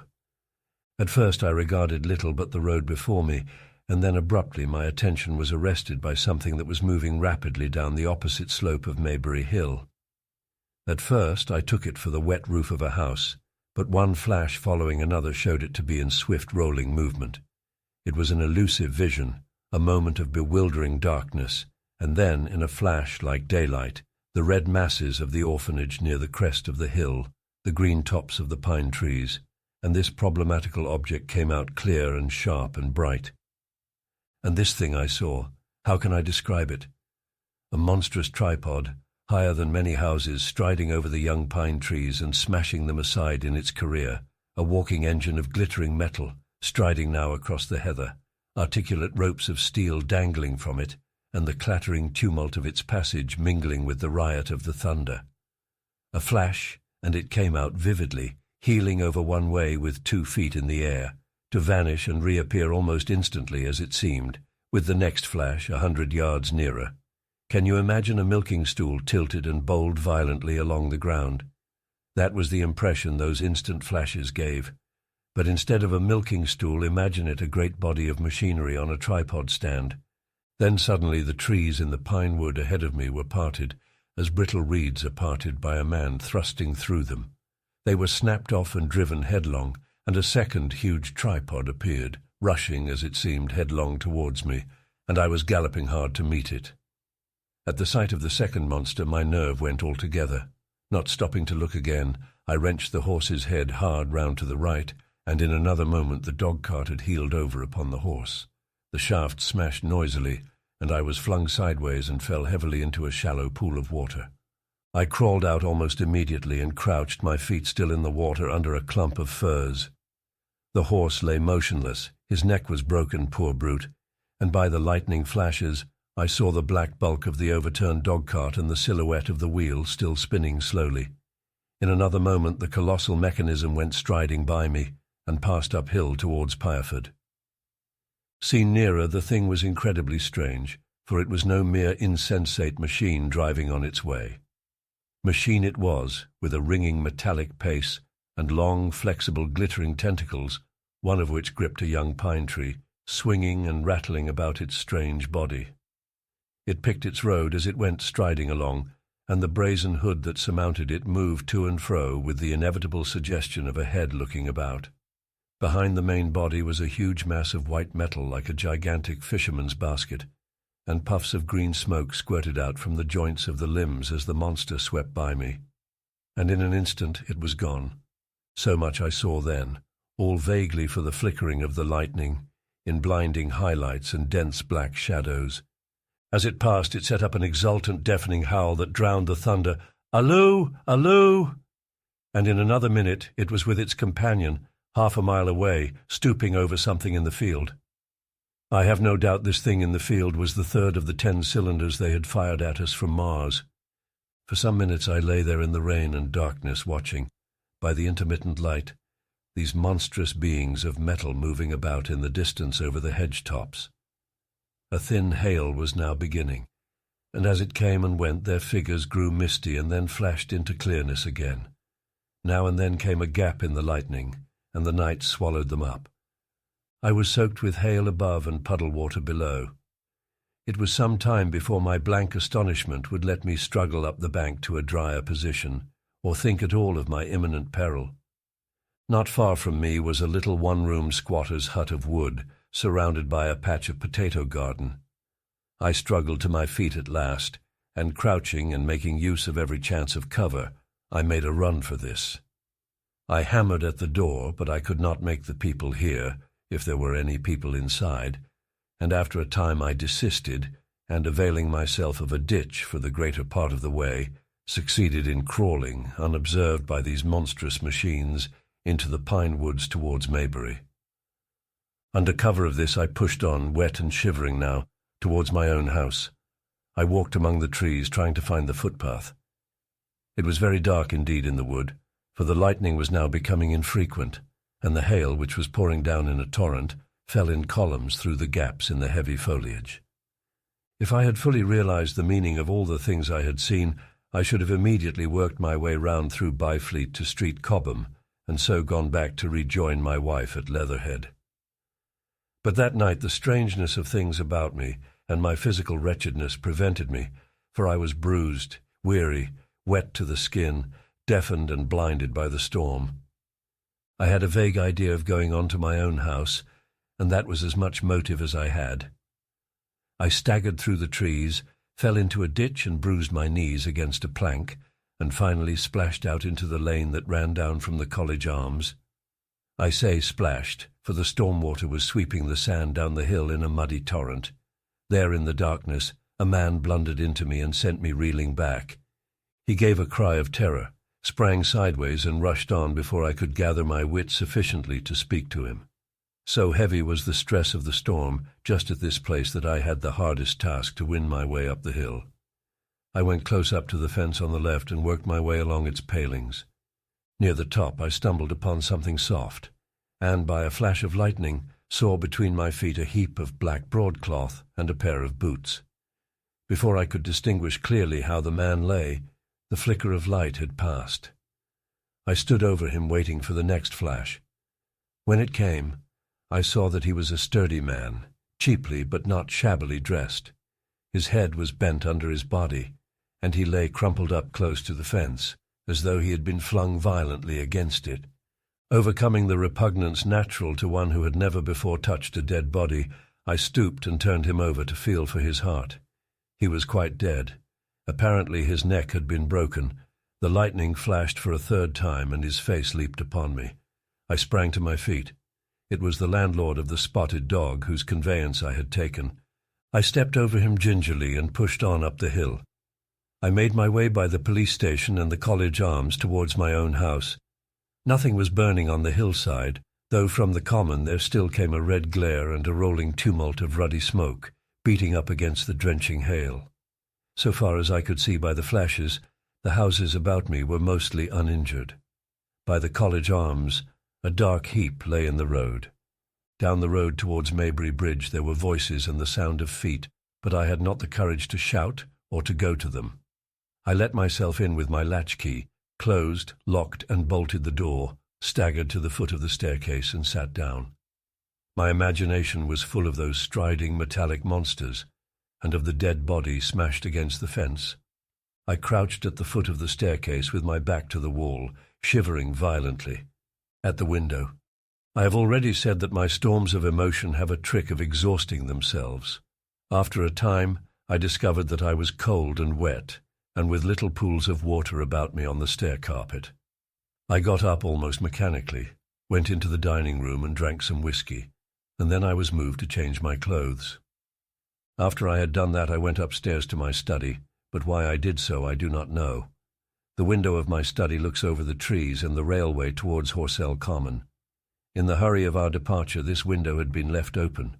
The passage was dark, and by contrast with the picture the window frame enclosed, the side of the room seemed impenetrably dark. I stopped short in the doorway. The thunderstorm had passed. The towers of the Oriental College and the pine trees about it had gone, and very far away, lit by a vivid red glare, the common about the sand pits was visible. Across the light huge black shapes, grotesque and strange, moved busily to and fro. It seemed indeed as if the whole country in that direction was on fire, a broad hillside set with minute tongues of flame, swaying and writhing with the gusts of the dying storm, and throwing a red reflection upon the cloud scud above. Every now and then a haze of smoke from some nearer conflagration drove across the window and hid the Martian shapes. I could not see what they were doing, nor the clear form of them, nor recognize the black objects they were busied upon. Neither could I see the nearer fire, though the reflections of it danced on the wall and ceiling of the study. A sharp, resinous tang of burning was in the air. I closed the door noiselessly and crept towards the window. As I did so, the view opened out until, on the one hand, it reached to the houses about Woking Station, and on the other, to the charred and blackened pine woods of Byfleet. There was a light down below the hill on the railway near the arch, and several of the houses along the Maybury Road, and the streets near the station were glowing ruins. The light upon the railway puzzled me at first. There were a black heap and a vivid glare, and to the right of that a row of yellow oblongs. Then I perceived this was a wrecked train, the foreparts smashed and on fire, the hinder carriages still upon the rails. Between these three main centres of light, the houses, the train, and the burning county towards Chobham, stretched irregular patches of dark country, broken here and there by intervals of dimly glowing and smoking ground. It was the strangest spectacle, that black expanse set with fire. It reminded me more than anything else of the potteries at night. At first I could distinguish no people at all, though I peered intently for them. Later I saw against the light of Woking Station a number of black figures hurrying one after the other across the line. And this was the little world in which I had been living securely for years, this fiery chaos. What had happened in the last 7 hours I still did not know, nor did I know, though I was beginning to guess, the relation between these mechanical colossi and the sluggish lumps I had seen disgorged from the cylinder. With a queer feeling of impersonal interest, I turned my desk chair to the window, sat down, and stared at the blackened country, and particularly at the three gigantic black things that were going to and fro in the glare about the sand pits. They seemed amazingly busy. I began to ask myself what they could be. Were they intelligent mechanisms? Such a thing I felt was impossible. Or did a Martian sit within each, ruling, directing, using, much as a man's brain sits and rules in his body? I began to compare the things to human machines, to ask myself for the first time in my life how an ironclad or a steam engine would seem to an intelligent lower animal. The storm had left the sky clear, and over the smoke of the burning land the little fading pinpoint of Mars was dropping into the west, when a soldier came into my garden.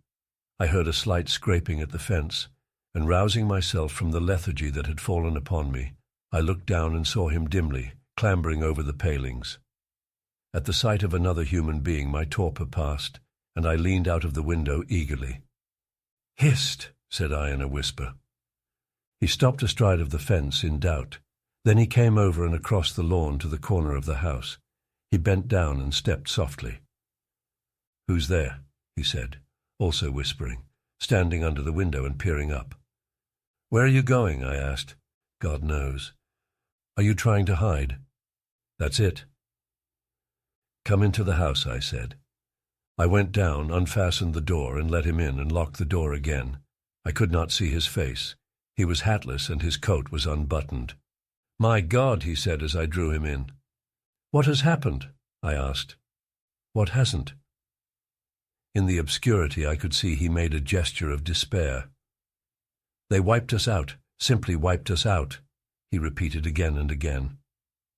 He followed me, almost mechanically, into the dining room. "Take some whiskey," I said, pouring out a stiff dose. He drank it. Then abruptly he sat down before the table, put his head on his arms, and began to sob and weep like a little boy, in a perfect passion of emotion, while I, with a curious forgetfulness of my own recent despair, stood beside him, wondering. It was a long time before he could steady his nerves to answer my questions, and then he answered perplexingly and brokenly. He was a driver in the artillery, and had only come into action about 7. At that time firing was going on across the common, and it was said the first party of Martians were crawling slowly towards their second cylinder under cover of a metal shield. Later this shield staggered up on tripod legs and became the first of the fighting machines I had seen. The gun he drove had been unlimbered near Horsell. in order to command the sandpits, and its arrival it was that had precipitated the action. As the limber gunners went to the rear, his horse trod in a rabbit hole and came down, throwing him into a depression of the ground. At the same moment, the gun exploded behind him. The ammunition blew up, there was fire all about him, and he found himself lying under a heap of charred dead men and dead horses. I lay still, he said, scared out of my wits, with the forequarter of a horse atop of me. We'd been wiped out, and the smell, good God, like burnt meat. I was hurt across the back by the fall of the horse, and there I had to lie until I felt better. Just like parade it had been a minute before, then stumble, bang, swish. Wiped out, he said. He had hid under the dead horse for a long time, peeping out furtively across the common. The Cardigan men had tried a rush in skirmishing order at the pit, simply to be swept out of existence. Then the monster had risen to its feet and had begun to walk leisurely to and fro across the common, among the few fugitives, with its head-like hood turning about exactly like the head of a cowled human being. A kind of arm carried a complicated metallic case, about which green flashes scintillated, and out of the funnel of this there smoked the heat ray. In a few minutes there was, so far as the soldier could see, not a living thing left upon the common, and every bush and tree upon it that was not already a blackened skeleton was burning. The hussars had been on the road beyond the curvature of the ground, and he saw nothing of them. He heard the Maxims rattle for a time and then become still. The giant saved Woking Station and its cluster of houses until the last. Then in a moment the heat ray was brought to bear, and the town became a heap of fiery ruins. Then the thing shut off the heat ray, and turning its back upon the artillerymen began to waddle away towards the smouldering pine woods that sheltered the second cylinder. As it did so, a second glittering titan built itself up out of the pit. The second monster followed the first, and at that the artilleryman began to crawl very cautiously across the hot heather ash towards Horsell. He managed to get alive into the ditch by the side of the road and so escaped to Woking. There his story became ejaculatory. The place was impassable. It seems there were a few people alive there, frantic for the most part, and many burned and scalded. He was turned aside by the fire and hid among some almost scorching heaps of broken wall as one of the Martian giants returned.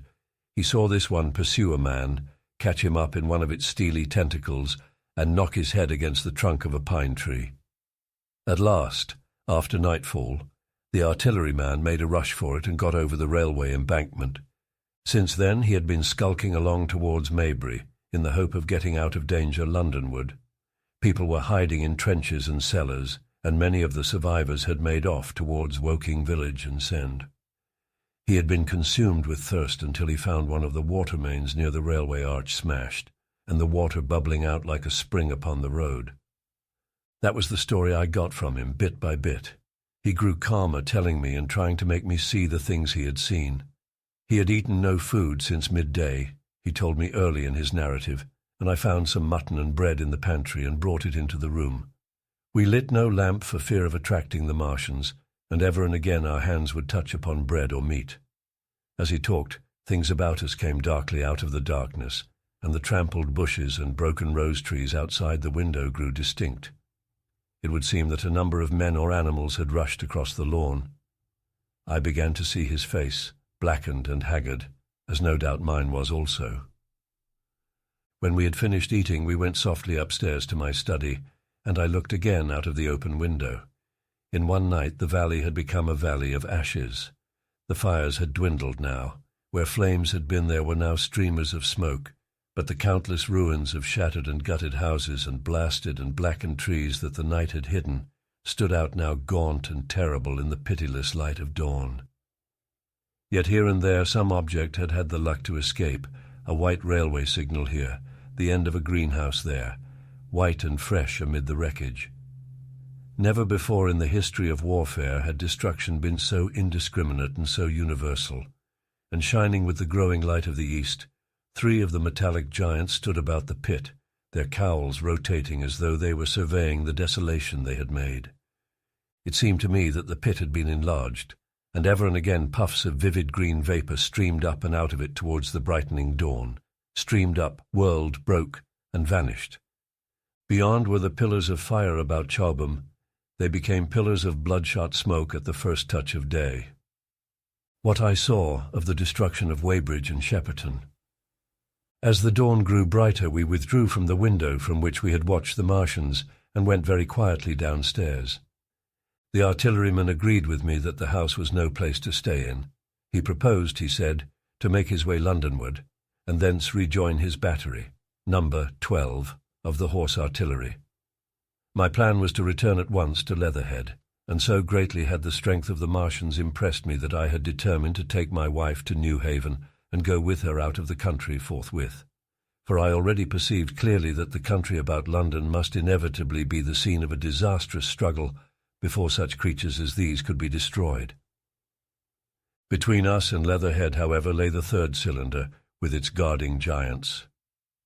Had I been alone, I think I should have taken my chance and struck across country. But the artilleryman dissuaded me. "It's no kindness to the right sort of wife," he said, "to make her a widow." And in the end I agreed to go with him under cover of the woods, northward as far as Street Cobham before I parted with him. Thence I would make a big detour by Epsom to reach Leatherhead. I should have started at once, but my companion had been in active service and he knew better than that. He made me ransack the house for a flask, which he filled with whisky, and we lined every available pocket with packets of biscuits and slices of meat. Then we crept out of the house and ran as quickly as we could down the ill-made road by which I had come overnight. The houses seemed deserted. In the road lay a group of 3 charred bodies close together, struck dead by the heat ray, and here and there were things that people had dropped: a clock, a slipper, a silver spoon, and the like poor valuables. At the corner, turning up towards the post office, a little cart, filled with boxes and furniture, and horseless, heeled over on a broken wheel. A cash box had been hastily smashed open and thrown under the debris. Except the lodge at the orphanage, which was still on fire, none of the houses had suffered very greatly here. The heat ray had shaved the chimney tops and passed.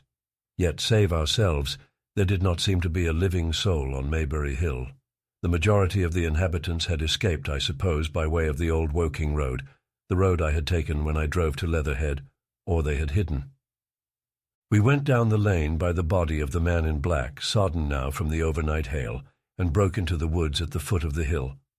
We pushed through these towards the railway without meeting a soul. The woods across the line were but the scarred and blackened ruins of woods. For the most part the trees had fallen, but a certain proportion still stood, dismal grey stems with dark brown foliage instead of green. On our side the fire had done no more than scorch the nearer trees. It had failed to secure its footing. In one place the woodmen had been at work on Saturday. Trees, felled and freshly trimmed, lay in a clearing with heaps of sawdust by the sawing machine and its engine. Hard by was a temporary hut, deserted. There was not a breath of wind this morning, and everything was strangely still. Even the birds were hushed, and as we hurried along, I and the artilleryman talked in whispers and looked now and again over our shoulders. Once or twice we stopped to listen. After a time we drew near the road, and as we did so we heard the clatter of hoofs and saw through the tree stems 3 cavalry soldiers riding slowly towards Woking. We hailed them, and they halted while we hurried towards them. It was a lieutenant and a couple of privates of the 8th Hussar, with a stand like a theodolite, which the artilleryman told me was a heliograph. "You are the first men I've seen coming this way this morning," said the lieutenant. "What's brewing?" His voice and face were eager. The men behind him stared curiously. The artilleryman jumped down the bank into the road and saluted. "Gun destroyed last night, sir. Have been hiding. Trying to rejoin battery, sir. You'll come in sight of the Martians, I expect, about half a mile along this road." "What the dickens are they like?" asked the lieutenant. "Giants in armour, sir. 100 feet high. 3 legs and a body like aluminium, with a mighty great head in a hood, sir." "Get out," said the lieutenant. "What confounded nonsense." "You'll see, sir. They carry a kind of box, sir, that shoots fire and strikes you dead." "What do you mean, a gun?" "No, sir." And the artilleryman began a vivid account of the heat ray. Halfway through, the lieutenant interrupted him and looked up at me. I was still standing on the bank by the side of the road. "It's perfectly true," I said. "Well," said the lieutenant, "I suppose it's my business to see it too. Look here," to the artilleryman. "We're detailed here clearing people out of their houses. You'd better go along and report yourself to Brigadier General Marvin and tell him all you know. He's at Weybridge. Know the way?" "I do," I said, and he turned his horse southward again. "Half a mile, you say?" said he. "At most," I answered, and pointed over the treetops southward. He thanked me and rode on, and we saw them no more. Farther along we came upon a group of 3 women and 2 children in the road, busy clearing out a labourer's cottage. They had got hold of a little hand truck, and were piling it up with unclean-looking bundles and shabby furniture. They were all too assiduously engaged to talk to us as we passed. By Byfleet Station we emerged from the pine trees and found the country calm and peaceful under the morning sunlight. We were far beyond the range of the heat ray there, and had it not been for the silent desertion of some of the houses, the stirring movement of packing in others, and the knot of soldiers standing on the bridge over the railway and staring down the line towards Woking, the day would have seemed very like any other Sunday. Several farm wagons and carts were moving creakily along the road to Addlestone, and suddenly through the gate of a field we saw, across a stretch of flat meadow, 6 12-pounders standing neatly at equal distances pointing towards Woking. The gunners stood by the guns waiting, and the ammunition wagons were at a business-like distance. The men stood almost as if under inspection. "That's good," said I. "They will get one fair shot at any rate." The artilleryman hesitated at the gate. "I shall go on," he said. Farther on towards Weybridge, just over the bridge, there were a number of men in white fatigue jackets throwing up a long rampart, and more guns behind. "It's bows and arrows against the lightning, anyhow," said the artilleryman. "They haven't seen that fire beam yet." The officers who were not actively engaged stood and stared over the treetops southwestward, and the men digging would stop every now and again to stare in the same direction. Byfleet was in a tumult. People packing and a score of hussars, some of them dismounted, some on horseback, were hunting them about. 3 or 4 black government wagons, with crosses in white circles, and an old omnibus, among other vehicles, were being loaded in the village street. There were scores of people, most of them sufficiently sabbatical to have assumed their best clothes. The soldiers were having the greatest difficulty in making them realize the gravity of their position. We saw one shriveled old fellow with a huge box and a score or more of flower pots containing orchids, angrily expostulating with the corporal who would leave them behind. I stopped and gripped his arm. "Do you know what's over there?" I said, pointing at the pine tops that hid the Martians. "Eh?" said he, turning. "I was explaining these is valuable." "Death," I shouted. "Death is coming. Death." And leaving him to digest that if he could, I hurried on after the artilleryman. At the corner I looked back. The soldier had left him, and he was still standing by his box with the pots of orchids on the lid of it and staring vaguely over the trees. No one in Weybridge could tell us where the headquarters were established. The whole place was in such confusion as I had never seen in any town before. Carts, carriages everywhere, the most astonishing miscellany of conveyances and horseflesh. The respectable inhabitants of the place, men in golf and boating costumes, wives prettily dressed, were packing, riverside loafers energetically helping, children excited, and, for the most part, highly delighted at this astonishing variation of their Sunday experiences. In the midst of it all, the worthy vicar was very pluckily holding an early celebration, and his bell was jangling out above the excitement.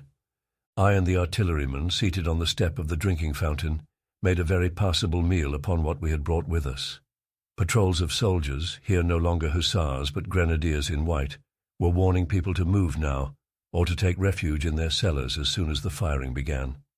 We saw as we crossed the railway bridge that a growing crowd of people had assembled in and about the railway station, and the swarming platform was piled with boxes and packages.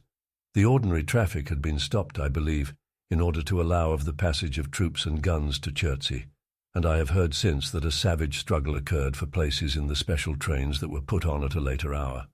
We remained at Weybridge until midday, and at that hour we found ourselves at the place near Shepperton Lock, where the Wey and Thames join. Part of the time we spent helping 2 old women to pack a little cart. The Wey has a treble mouth, and at this point boats are to be hired, and there was a ferry across the river. On the Shepperton side was an inn with a lawn, and beyond that the tower of Shepperton Church, it has been replaced by a spire, rose above the trees. Here we found an excited and noisy crowd of fugitives. As yet the flight had not grown to a panic, but there were already far more people than all the boats going to and fro could enable to cross. People came panting along under heavy burdens. One husband and wife were even carrying a small outhouse door between them, with some of their household goods piled thereon. One man told us he meant to try to get away from Shepperton Station. There was a lot of shouting, and one man was even jesting. The idea people seemed to have here was that the Martians were simply formidable human beings who might attack and sack the town, to be certainly destroyed in the end. Every now and then people would glance nervously across the way, at the meadows towards Chertsey, but everything over there was still. Across the Thames, except just where the boats landed, everything was quiet, in vivid contrast with the Surrey side. The people who landed there from the boats went tramping off down the lane. The big ferry boat had just made a journey. 3 or 4 soldiers stood on the lawn of the inn, staring and jesting at the fugitives without offering to help. The inn was closed, as it was now within prohibited hours. "What's that?" cried a boatman. "And shut up, you fool," said a man near me to a yelping dog. Then the sound came again, this time from the direction of Chertsey, a muffled thud, the sound of a gun. The fighting was beginning. Almost immediately unseen batteries across the river to our right, unseen because of the trees, took up the chorus, firing heavily one after the other. A woman screamed. Everyone stood arrested by the sudden stir of battle, near us and yet invisible to us. Nothing was to be seen save flat meadows, cows feeding unconcernedly for the most part, and silvery pollard willows motionless in the warm sunlight. "The soldiers'll stop 'em," said a woman beside me doubtfully. "A homily a melcadet a facat burrito felok fulut." Then suddenly we saw a rush of smoke far away up the river, a puff of smoke that jerked up into the air and hung. And forthwith the ground heaved underfoot, and a heavy explosion shook the air, smashing 2 or 3 windows in the houses near and leaving us astonished. "Here they are," shouted a man in a blue jersey. "Yonder, do you see them? Yonder." Quickly, one after the other, 1, 2, 3, 4 of the armoured Martians appeared, far away over the little trees across the flat meadows that stretched towards Chertsey, and striding hurriedly towards the river. Little cowled figures they seemed at first, going with a rolling motion and as fast as flying birds. Then, advancing obliquely towards us, came a 5th. Their armoured bodies glittered in the sun as they swept swiftly forward upon the guns, growing rapidly larger as they drew nearer. One on the extreme left, the remotest that is, flourished a huge case high in the air, and the ghostly, terrible heat ray I had already seen on Friday night smote towards Chertsey and struck the town. At sight of these strange, swift and terrible creatures, the crowd near the water's edge seemed to me to be for a moment horror-struck. There was no screaming or shouting, but a silence. Then a hoarse murmur and a movement of feet, a splashing from the water. A man, too frightened to drop the portmanteau he carried on his shoulder, swung round and sent me staggering with a blow from the corner of his burden. A woman thrust at me with her hand and rushed past me. I turned with the rush of the people, but I was not too terrified for thought. The terrible heat ray was in my mind. To get under water, that was it. "Get under water!" I shouted, unheeded. I faced about again and rushed towards the approaching Martian, rushed right down the gravelly beach and headlong into the water. Others did the same. A boatload of people putting back came leaping out as I rushed past. The stones under my feet were muddy and slippery, and the river was so low that I ran perhaps 20 feet, scarcely waist deep. Then, as the Martian towered overhead scarcely a couple of 100 yards away, I flung myself forward under the surface. The splashes of the people in the boats leaping into the river sounded like thunderclaps in my ears. People were landing hastily on both sides of the river, but the Martian machine took no more notice for the moment of the people running this way and that than a man would of the confusion of ants in a nest against which his foot has kicked. When, half suffocated, I raised my head above water, the Martian's hood pointed at the batteries that were still firing across the river, and as it advanced it swung loose what must have been the generator of the heat ray. In another moment it was on the bank, and in a stride wading halfway across. The knees of its foremost legs bent at the farther bank, and in another moment it had raised itself to its full height again, close to the village of Shepperton. Forthwith the 6 guns, which, unknown to anyone on the right bank, had been hidden behind the outskirts of that village, fired simultaneously. The sudden near concussion, the last close upon the first, made my heart jump. The monster was already raising the case, generating the heat ray, as the first shell burst 6 yards above the hood. I gave a cry of astonishment. I saw and thought nothing of the other 4 Martian monsters. My attention was riveted upon the nearer incident. Simultaneously, 2 other shells burst in the air near the body, as the hood twisted round in time to receive, but not in time to dodge, the 4th shell. The shell burst clean in the face of the thing. The hood bulged, flashed, was whirled off in a dozen tattered fragments of red flesh and glittering metal. "Hit!" shouted I, with something between a scream and a cheer. I heard answering shouts from the people in the water about me. I could have leaped out of the water with that momentary exultation. The decapitated colossus reeled like a drunken giant, but it did not fall over. It recovered its balance by a miracle, and no longer heeding its steps, and with the camera that fired the heat ray now rigidly upheld, it reeled swiftly upon Shepperton. The living intelligence, the Martian within the hood, was slain and splashed to the 4 winds of heaven, and the thing was now but a mere intricate device of metal whirling to destruction. It drove along in a straight line, incapable of guidance. It struck the tower of Shepperton Church, smashing it down as the impact of a battering ram might have done, swerved aside, blundered on, and collapsed with tremendous force into the river out of my sight. A violent explosion shook the air, and a spout of water, steam, mud, and shattered metal shot far up into the sky. As the camera of the heat ray hit the water, the latter had immediately flashed into steam. In another moment a huge wave, like a muddy tidal bore, but almost scaldingly hot, came sweeping round the bend upstream. I saw people struggling shorewards, and heard their screaming and shouting faintly above the seething and roar of the Martian's collapse. For a moment I heeded nothing of the heat, forgot the patent need of self-preservation. I splashed through the tumultuous water, pushing aside a man in black to do so, until I could see round the bend. 6 deserted boats pitched aimlessly upon the confusion of the waves. The fallen Martian came into sight downstream, lying across the river, and for the most part submerged. Thick clouds of steam were pouring off the wreckage, and through the tumultuously whirling wisps I could see, intermittently and vaguely, the gigantic limbs churning the water and flinging a splash and spray of mud and froth into the air. The tentacles swayed and struck like living arms, and save for the helpless purposelessness of these movements, it was as if some wounded thing were struggling for its life amid the waves. Enormous quantities of a ruddy brown fluid were spurting up in noisy jets out of the machine. My attention was diverted from this death flurry by a furious yelling, like that of the thing called a siren in our manufacturing towns. A man, knee-deep near the towing path, shouted inaudibly to me and pointed. Looking back, I saw the other Martians advancing with gigantic strides down the riverbank from the direction of Chertsey. The Shepperton guns spoke this time unavailingly. At that I ducked at once under water, and holding my breath until movement was an agony, blundered painfully ahead under the surface as long as I could. The water was in a tumult about me and rapidly growing hotter.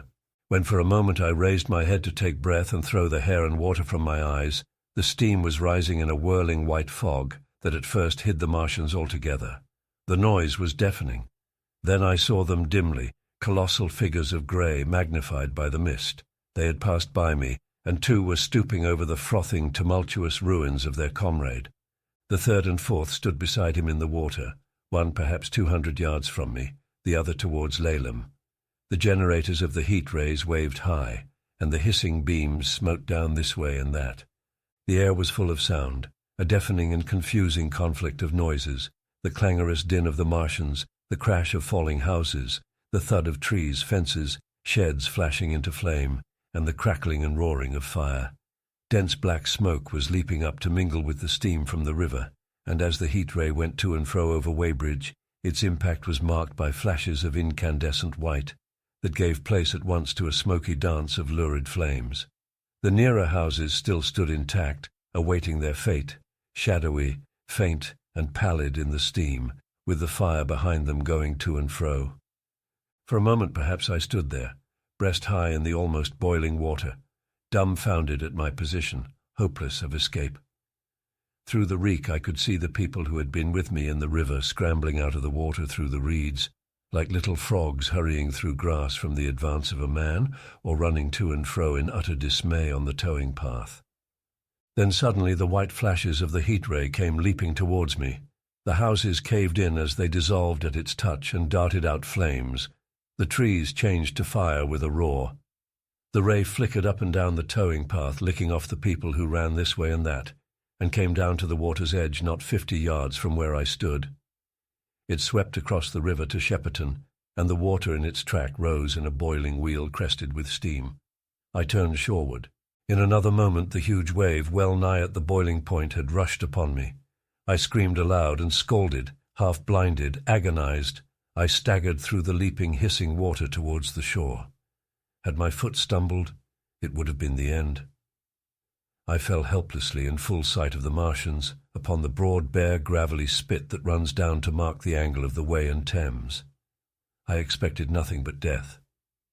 I have a dim memory of the foot of a Martian coming down within a score of yards of my head, driving straight into the loose gravel, whirling it this way and that and lifting again, of a long suspense, and then of the four carrying the debris of their comrade between them, now clear and then presently faint through a veil of smoke, receding interminably, as it seemed to me, across a vast space of river and meadow. And then very slowly I realized that by a miracle I had escaped. How I fell in with the curate. After getting this sudden lesson in the power of terrestrial weapons, the Martians retreated to their original position upon Horsell Common, and in their haste, and encumbered with the debris of their smashed companion, they no doubt overlooked many such a stray and negligible victim as myself. Had they left their comrade and pushed on forthwith, there was nothing at that time between them and London but batteries of 12-pounder guns, and they would certainly have reached the capital in advance of the tidings of their approach. As sudden, dreadful, and destructive their advent would have been as the earthquake that destroyed Lisbon a century ago. But they were in no hurry. Cylinder followed cylinder on its interplanetary flight. Every 24 hours brought them reinforcement. And meanwhile the military and naval authorities, now fully alive to the tremendous power of their antagonists, worked with furious energy. Every minute a fresh gun came into position until, before twilight, every copse, every row of suburban villas on the hilly slopes about Kingston and Richmond masked an expectant black muzzle. And through the charred and desolated area, perhaps 20 square miles altogether, that encircled the Martian encampment on Horsell Common, through charred and ruined villages among the green trees, through the blackened and smoking arcades that had been but a day ago pine spinneys, crawled the devoted scouts with the heliographs that were presently to warn the gunners of the Martian approach. But the Martians now understood our command of artillery and the danger of human proximity, and not a man ventured within a mile of either cylinder, save at the price of his life.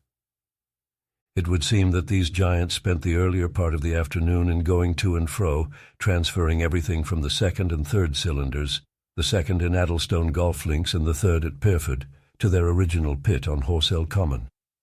Over that, above the blackened heather and ruined buildings that stretched far and wide, stood one as sentinel, while the rest abandoned their vast fighting machines and descended into the pit. They were hard at work there far into the night, and the towering pillar of dense green smoke that rose therefrom could be seen from the hills about Merrow, and even, it is said, from Banstead and Epsom Downs. And while the Martians behind me were thus preparing for their next sally, and in front of me humanity gathered for the battle, I made my way with infinite pains and labour from the fire and smoke of burning Weybridge towards London.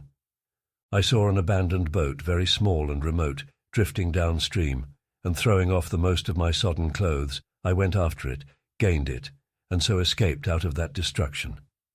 There were no oars in the boat, but I contrived to paddle, as well as my parboiled hands would allow, down the river towards Halliford and Walton, going very tediously and continually looking behind me, as you may well understand. I followed the river, because I considered that the water gave me my best chance of escape should these giants return. The hot water from the Martian's overthrow drifted downstream with me, so that for the best part of a mile I could see little of either bank. Once, however, I made out a string of black figures hurrying across the meadows from the direction of Weybridge. Halliford, it seemed, was deserted, and several of the houses facing the river were on fire. It was strange to see the place quite tranquil, quite desolate under the hot blue sky, with the smoke and little threads of flame going straight up into the heat of the afternoon. Never before had I seen houses burning without the accompaniment of an obstructive crowd. A little farther on the dry reeds up the bank was smoking and glowing, and a line of fire inland was marching steadily across a late field of hay. For a long time I drifted, so painful and weary was I after the violence I had been through, and so intense the heat upon the water. Then my fears got the better of me again, and I resumed my paddling. The sun scorched my bare back. At last, as the bridge at Walton was coming into sight round the bend, my fever and faintness overcame my fears, and I landed on the Middlesex bank and lay down, deadly sick, amid the long grass. I suppose the time was then about 4 or 5 o'clock. I got up presently, walked perhaps half a mile without meeting a soul, and then lay down again in the shadow of a hedge. I seem to remember talking wonderingly to myself during that last spurt. I was also very thirsty, and bitterly regretful I had drunk no more water. It is a curious thing that I felt angry with my wife. I cannot account for it, but my impotent desire to reach Leatherhead worried me excessively. I do not clearly remember the arrival of the curate, so that probably I dozed. I became aware of him as a seated figure in soot-smudged shirt-sleeves, and with his upturned, clean-shaven face staring at a faint flickering that danced over the sky. The sky was what is called a mackerel sky, rows and rows of faint down plumes of cloud just tinted with the midsummer sunset. I sat up, and at the rustle of my motion he looked at me quickly. "Have you any water?" I asked abruptly. He shook his head. "You have been asking for water for the last hour," he said. For a moment we were silent, taking stock of each other. I dare say he found me a strange enough figure, naked save for my water-soaked trousers and socks, scalded, and my face and shoulders blackened by the smoke. His face was a fair weakness, his chin retreated, and his hair lay in crisp, almost flaxen curls on his low forehead. His eyes were rather large, pale blue, and blankly staring. He spoke abruptly, looking vacantly away from me. "What does it mean?" he said. "What do these things mean?" I stared at him and made no answer. He extended a thin white hand and spoke in almost a complaining tone. "Why are these things permitted? What sins have we done?" The morning service was over. I was walking through the roads to clear my brain for the afternoon, and then fire, earthquake, death. As if it were Sodom and Gomorrah, all our work undone, all the work. What are these Martians? "What are we?" I answered, clearing my throat. He gripped his knees and turned to look at me again. For half a minute, perhaps, he stared silently. "I was walking through the roads to clear my brain," he said, "and suddenly, fire, earthquake, death." He relapsed into silence, with his chin now sunken almost to his knees. Presently he began waving his hand. "All the work, all the Sunday schools. What have we done? What has Weybridge done? Everything gone, everything destroyed. The church. We rebuilt it only 3 years ago. Gone, swept out of existence. Why?" Another pause, and he broke out again like one demented. "The smoke of her burning goeth up for ever and ever," he shouted. His eyes flamed, and he pointed a lean finger in the direction of Weybridge. By this time I was beginning to take his measure. The tremendous tragedy in which he had been involved, it was evident he was a fugitive from Weybridge, had driven him to the very verge of his reason. "Are we far from Sunbury?" I said in a matter-of-fact tone. "What are we to do?" he asked. "Are these creatures everywhere? Has the earth been given over to them? Are we far from Sunbury?" "Only this morning I officiated at early celebration." "Things have changed," I said quietly. "You must keep your head. There is still hope." "Hope?"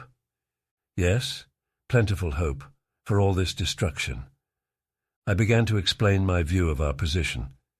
He listened at first, but as I went on, the interest dawning in his eyes gave place to their former stare, and his regard wandered from me. "This must be the beginning of the end," he said, interrupting me. "The end, the great and terrible day of the Lord, when men shall call upon the mountains and the rocks to fall upon them and hide them from the face of him that sitteth upon the throne." I began to understand the position. I ceased my labored reasoning, struggled to my feet, and standing over him, laid my hand on his shoulder. "Be a man," said I. "You are scared out of your wits. What good is religion if it collapses under calamity? Think of what earthquakes and floods, wars and volcanoes have done before to men. Did you think God had exempted Weybridge? He is not an insurance agent." For a time he sat in blank silence. "But how can we escape?" he asked suddenly. "They are invulnerable. They are pitiless." "Neither the one nor perhaps the other," I answered, "and the mightier they are, the more sane and wary should we be. One of them was killed yonder not 3 hours ago." "Killed?" he said, staring about him. "How can God's ministers be killed?" "I saw it happen," I proceeded to tell him. "We have chanced to come in for the thick of it," said I, "and that is all." "What is that flicker in the sky?" he asked abruptly. I told him it was the heliograph signaling, that it was the sign of human help and effort in the sky. "We are in the midst of it," I said, "quiet as it is." That flicker in the sky tells of the gathering storm. Yonder, I take it, are the Martians, and Londonward, where those hills rise about Richmond and Kingston and the trees give cover, earthworks are being thrown up and guns are being placed. Presently the Martians will be coming this way again.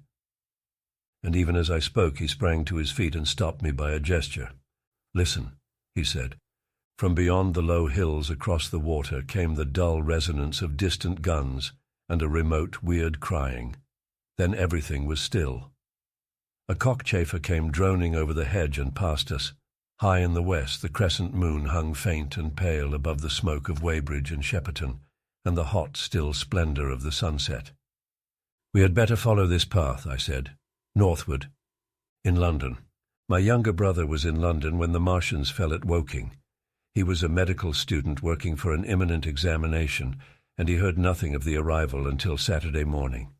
The morning papers on Saturday contained, in addition to lengthy special articles on the planet Mars, on life in the planets and so forth, a brief and vaguely worded telegram, all the more striking for its brevity. The Martians, alarmed by the approach of a crowd, had killed a number of people with a quick-firing gun, so the story ran. The telegram concluded with the words, "Formidable as they seem to be, the Martians have not moved from the pit into which they have fallen, and indeed seem incapable of doing so. Probably this is due to the relative strength of the Earth's gravitational energy." On that last text, their leader-writer expanded very comfortingly. Of course, all the students in the crammer's biology class, to which my brother went that day, were intensely interested, but there were no signs of any unusual excitement in the streets. The afternoon papers puffed scraps of news under big headlines. They had nothing to tell beyond the movements of troops about the common and the burning of the pine woods between Woking and Weybridge until 8. Then the St. James's Gazette, in an extra special edition, announced the bare fact of the interruption of telegraphic communication. This was thought to be due to the falling of burning pine trees across the line. Nothing more of the fighting was known that night, the night of my drive to Leatherhead and back. My brother felt no anxiety about us, as he knew from the description in the papers that the cylinder was a good 2 miles from my house. He made up his mind to run down that night to me, in order, as he says, to see the things before they were killed. He dispatched a telegram which never reached me, about 4 o'clock, and spent the evening at a music hall. In London also, on Saturday night there was a thunderstorm, and my brother reached Waterloo in a cab. On the platform from which the midnight train usually starts, he learned, after some waiting, that an accident prevented trains from reaching Woking that night. The nature of the accident he could not ascertain. Indeed, the railway authorities did not clearly know at that time. There was very little excitement in the station, as the officials, failing to realize that anything further than a breakdown between Byfleet and Woking Junction had occurred, were running the theatre trains which usually pass through Woking round by Virginia Water or Guildford. They were busy making the necessary arrangements to alter the route of the Southampton and Portsmouth Sunday League excursions. A nocturnal newspaper reporter, mistaking my brother for the traffic manager, to whom he bears a slight resemblance, waylaid and tried to interview him. Few people excepting the railway officials connected the breakdown with the Martians. I have read in another account of these events that on Sunday morning all London was electrified by the news from Woking. As a matter of fact, there was nothing to justify that very extravagant phrase. Plenty of Londoners did not hear of the Martians until the panic of Monday morning. Those who did took some time to realize all that the hastily worded telegrams in the Sunday papers conveyed. The majority of people in London do not read Sunday papers. The habit of personal security, moreover, is so deeply fixed in the Londoner's mind, and startling intelligence so much a matter of course in the papers, that they could read without any personal tremors. About 7 o'clock last night the Martians came out of the cylinder, and moving about under an armour of metallic shields, have completely wrecked Woking Station with the adjacent houses, and massacred an entire battalion of the Cardigan Regiment. No details are known. Maxims have been absolutely useless against their armour. The field guns have been disabled by them.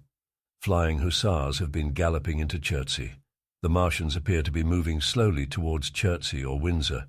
Great anxiety prevails in West Surrey, and earthworks are being thrown up to check the advance Londonward. That was how the Sunday Sun put it, and a clever and remarkably prompt handbook article in the Referee compared the affair to a menagerie suddenly let loose in a village. No one in London knew positively of the nature of the armoured Martians, and there was still a fixed idea that these monsters must be sluggish, crawling, creeping painfully. Such expressions occurred in almost all the earlier reports. None of the telegrams could have been written by an eyewitness of their advance. The Sunday papers printed separate editions as further news came to hand, some even in default of it. But there was practically nothing more to tell people until late in the afternoon, when the authorities gave the press agencies the news in their possession. It was stated that the people of Walton and Weybridge and all the district were pouring along the roads Londonward, and that was all. My brother went to church at the Foundling Hospital in the morning, still in ignorance of what had happened on the previous night. There he heard allusions made to the invasion and a special prayer for peace. Coming out, he bought a Referee. He became alarmed at the news in this, and went again to Waterloo Station to find out if communication were restored. The omnibuses, carriages, cyclists, and innumerable people walking in their best clothes seemed scarcely affected by the strange intelligence that the news vendors were disseminating.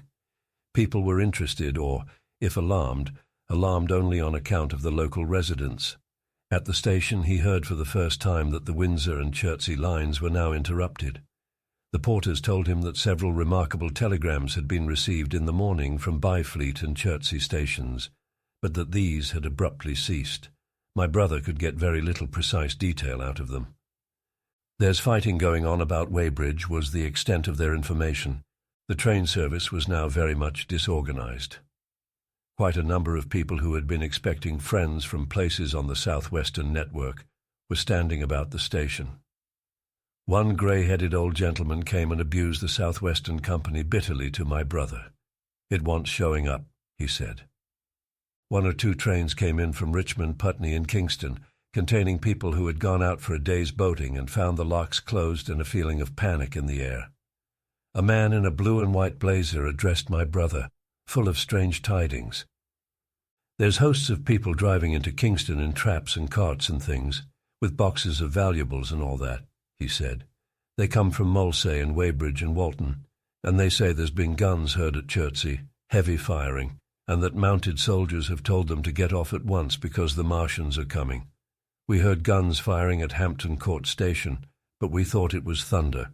What the dickens does it all mean? The Martians can't get out of their pit, can they?"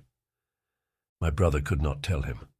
Afterwards he found that the vague feeling of alarm had spread to the clients of the Underground Railway, and that the Sunday excursionists began to return from all over the southwestern Lung, Barnes, Wimbledon, Richmond Park, Kew, and so forth, at unnaturally early hours, but not a soul had anything more than vague hearsay to tell of. Everyone connected with the terminus seemed ill-tempered. About 5 o'clock, the gathering crowd in the station was immensely excited by the opening of the line of communication, which is almost invariably closed, between the southeastern and the southwestern stations, and the passage of carriage trucks bearing huge guns and carriages crammed with soldiers. These were the guns that were brought up from Woolwich and Chatham to cover Kingston. There was an exchange of pleasantries. "You'll get eaten," "We're the beast tamers," and so forth. A little while after that, a squad of police came into the station and began to clear the public off the platforms, and my brother went out into the street again. The church bells were ringing for evensong, and a squad of Salvation Army lassies came singing down Waterloo Road. On the bridge, a number of loafers were watching a curious brown scum that came drifting down the stream in patches. The sun was just setting, and the clock tower and the Houses of Parliament rose against one of the most peaceful skies it is possible to imagine, a sky of gold, barred with long transverse stripes of reddish-purple cloud. There was talk of a floating body. One of the men there, a reservist he said he was, told my brother he had seen the heliograph flickering in the west. In Wellington Street, my brother met a couple of sturdy roughs who had just been rushed out of Fleet Street with still-wet newspapers and staring placards. "Dreadful catastrophe," they bawled one to the other down Wellington Street. "Fighting at Weybridge, full description, repulse of the Martians, London in danger." He had to give 3p for a copy of that paper. Then it was, and then only, that he realized something of the full power and terror of these monsters. He learned that they were not merely a handful of small, sluggish creatures, but that they were mind-swaying, vast mechanical bodies, and that they could move swiftly and smite with such power that even the mightiest guns could not stand against them. They were described as vast, spider-like machines, nearly 100 feet high, capable of the speed of an express train, and able to shoot out a beam of intense heat. Masked batteries, chiefly of field guns, had been planted in the country about Horsell Common, and especially between the Woking district and London. 5 of the machines had been seen moving towards the Thames, and one, by a happy chance, had been destroyed. In the other cases, the shells had missed and the batteries had been at once annihilated by the heat rays. Heavy losses of soldiers were mentioned, but the tone of the dispatch was optimistic. The Martians had been repulsed. They were not invulnerable. They had retreated to their triangle of cylinders again, in the circle about Woking. Signallers with heliographs were pushing forward upon them from all sides. Guns were in rapid transit from Windsor, Portsmouth, Aldershot, Woolwich, even from the north. Among others, long wire guns of 95 tons from Woolwich. Altogether 116 were in position or being hastily placed, chiefly covering London. Never before in England had there been such a vast or rapid concentration of military material. Any further cylinders that fell, it was hoped, could be destroyed at once by high explosives, which were being rapidly manufactured and distributed. No doubt, ran the report, the situation was of the strangest and gravest description, but the public was exhorted to avoid and discourage panic. No doubt the Martians were strange and terrible in the extreme, but at the outside there could not be more than 20 of them against our millions. The authorities had reason to suppose from the size of the cylinders that at the outside there could not be more than 5 in each cylinder, 15 altogether, and one at least was disposed of, perhaps more. The public would be fairly warned of the approach of danger, and elaborate measures were being taken for the protection of the people in the threatened southwestern suburbs. And so, with reiterated assurances of the safety of London and the ability of the authorities to cope with the difficulty, this quasi-proclamation closed. This was printed in enormous type on paper so fresh that it was still wet, and there had been no time to add a word of comment. It was curious, my brother said, to see how ruthlessly the usual contents of the paper had been hacked and taken out to give this place.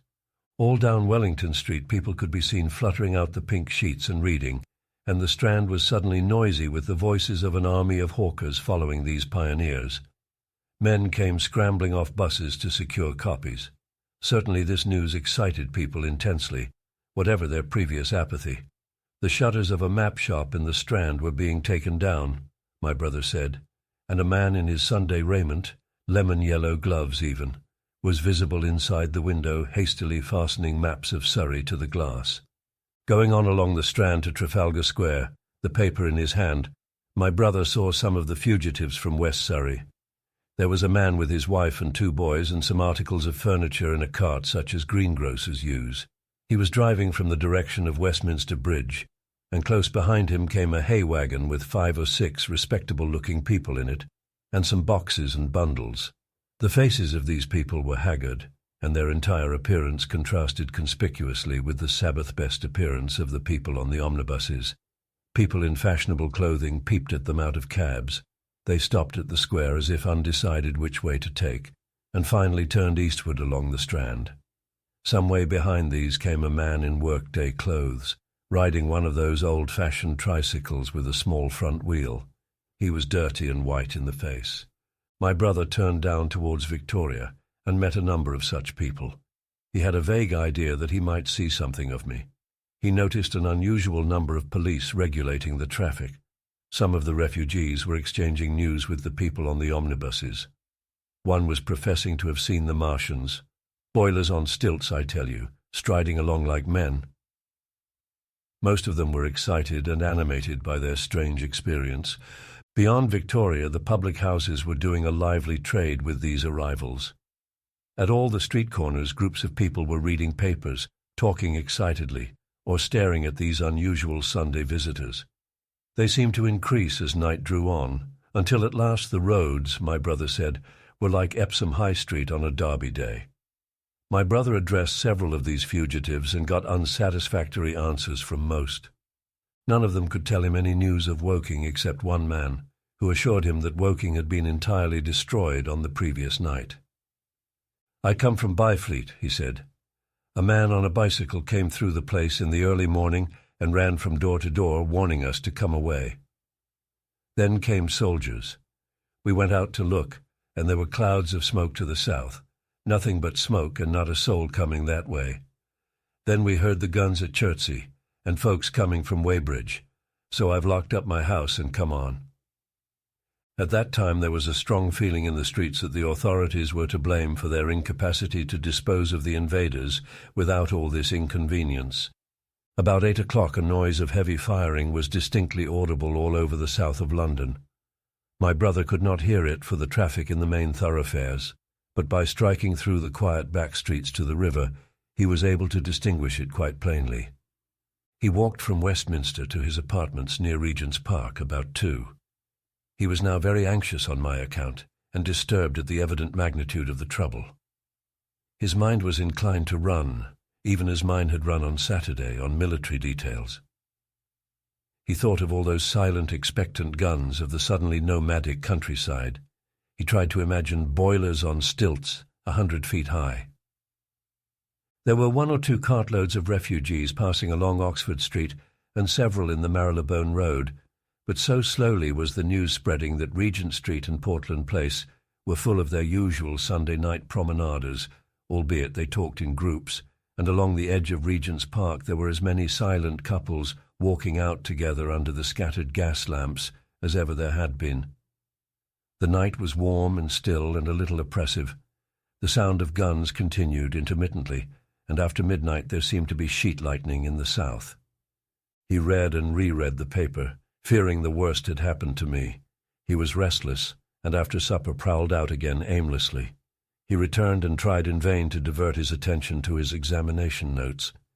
He went to bed a little after midnight and was awakened from lurid dreams in the small hours of Monday by the sound of door-knockers, feet running in the street, distant drumming, and a clamour of bells.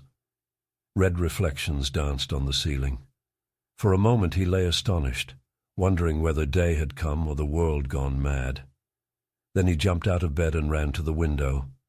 His room was an attic, and as he thrust his head out, up and down the street, there were a dozen echoes to the noise of his window sash, and heads in every kind of night disarray appeared. Inquiries were being shouted. "They are coming!" bawled a policeman, hammering at the door. "The Martians are coming!" and hurried to the next door.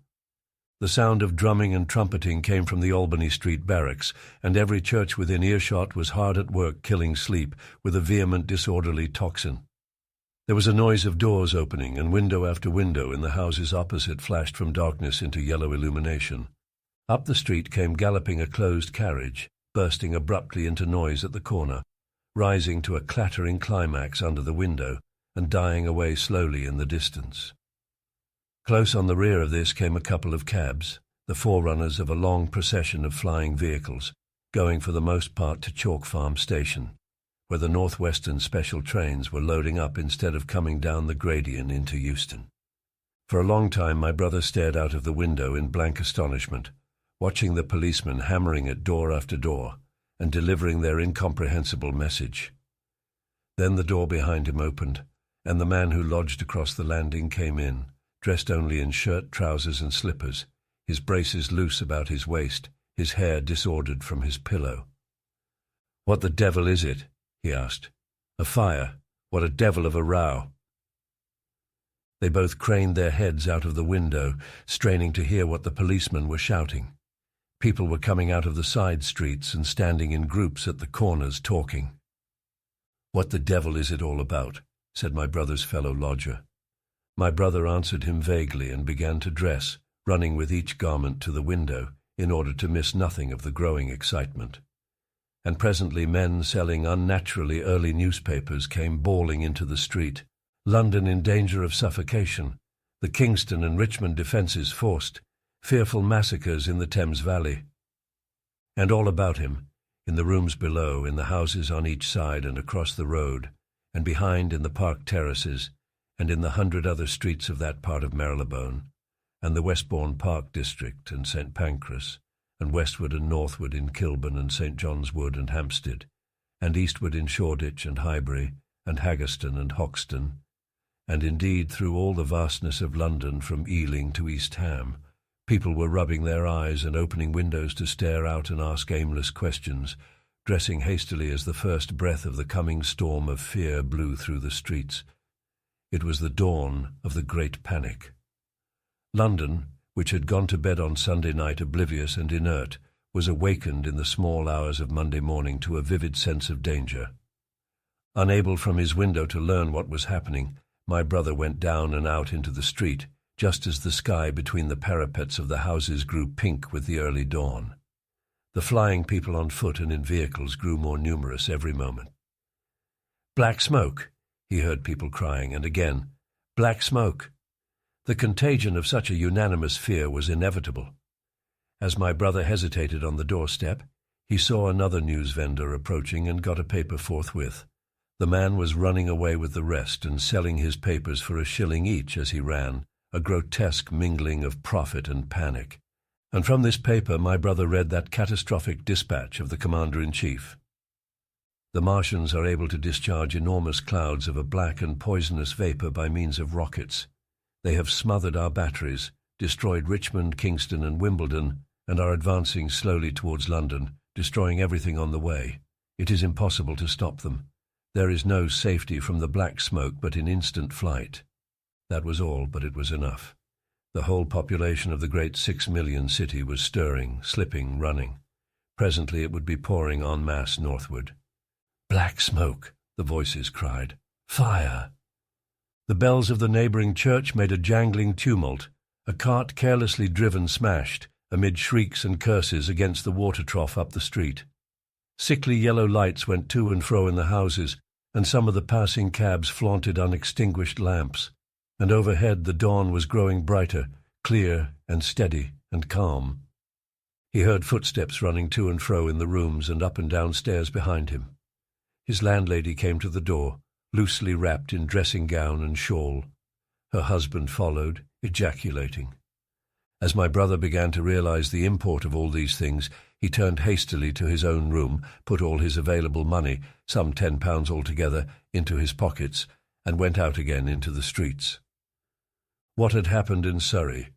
It was while the curate had sat and talked so wildly to me under the hedge in the flat meadows near Halliford, and while my brother was watching the fugitives stream over Westminster Bridge, that the Martians had resumed the offensive.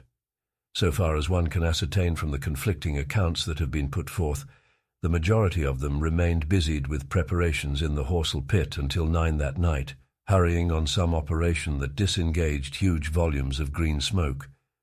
But 3 certainly came out about 8 o'clock, and advancing slowly and cautiously, made their way through Byfleet and Pierford, towards Ripley and Weybridge, and so came in sight of the expectant batteries against the setting sun.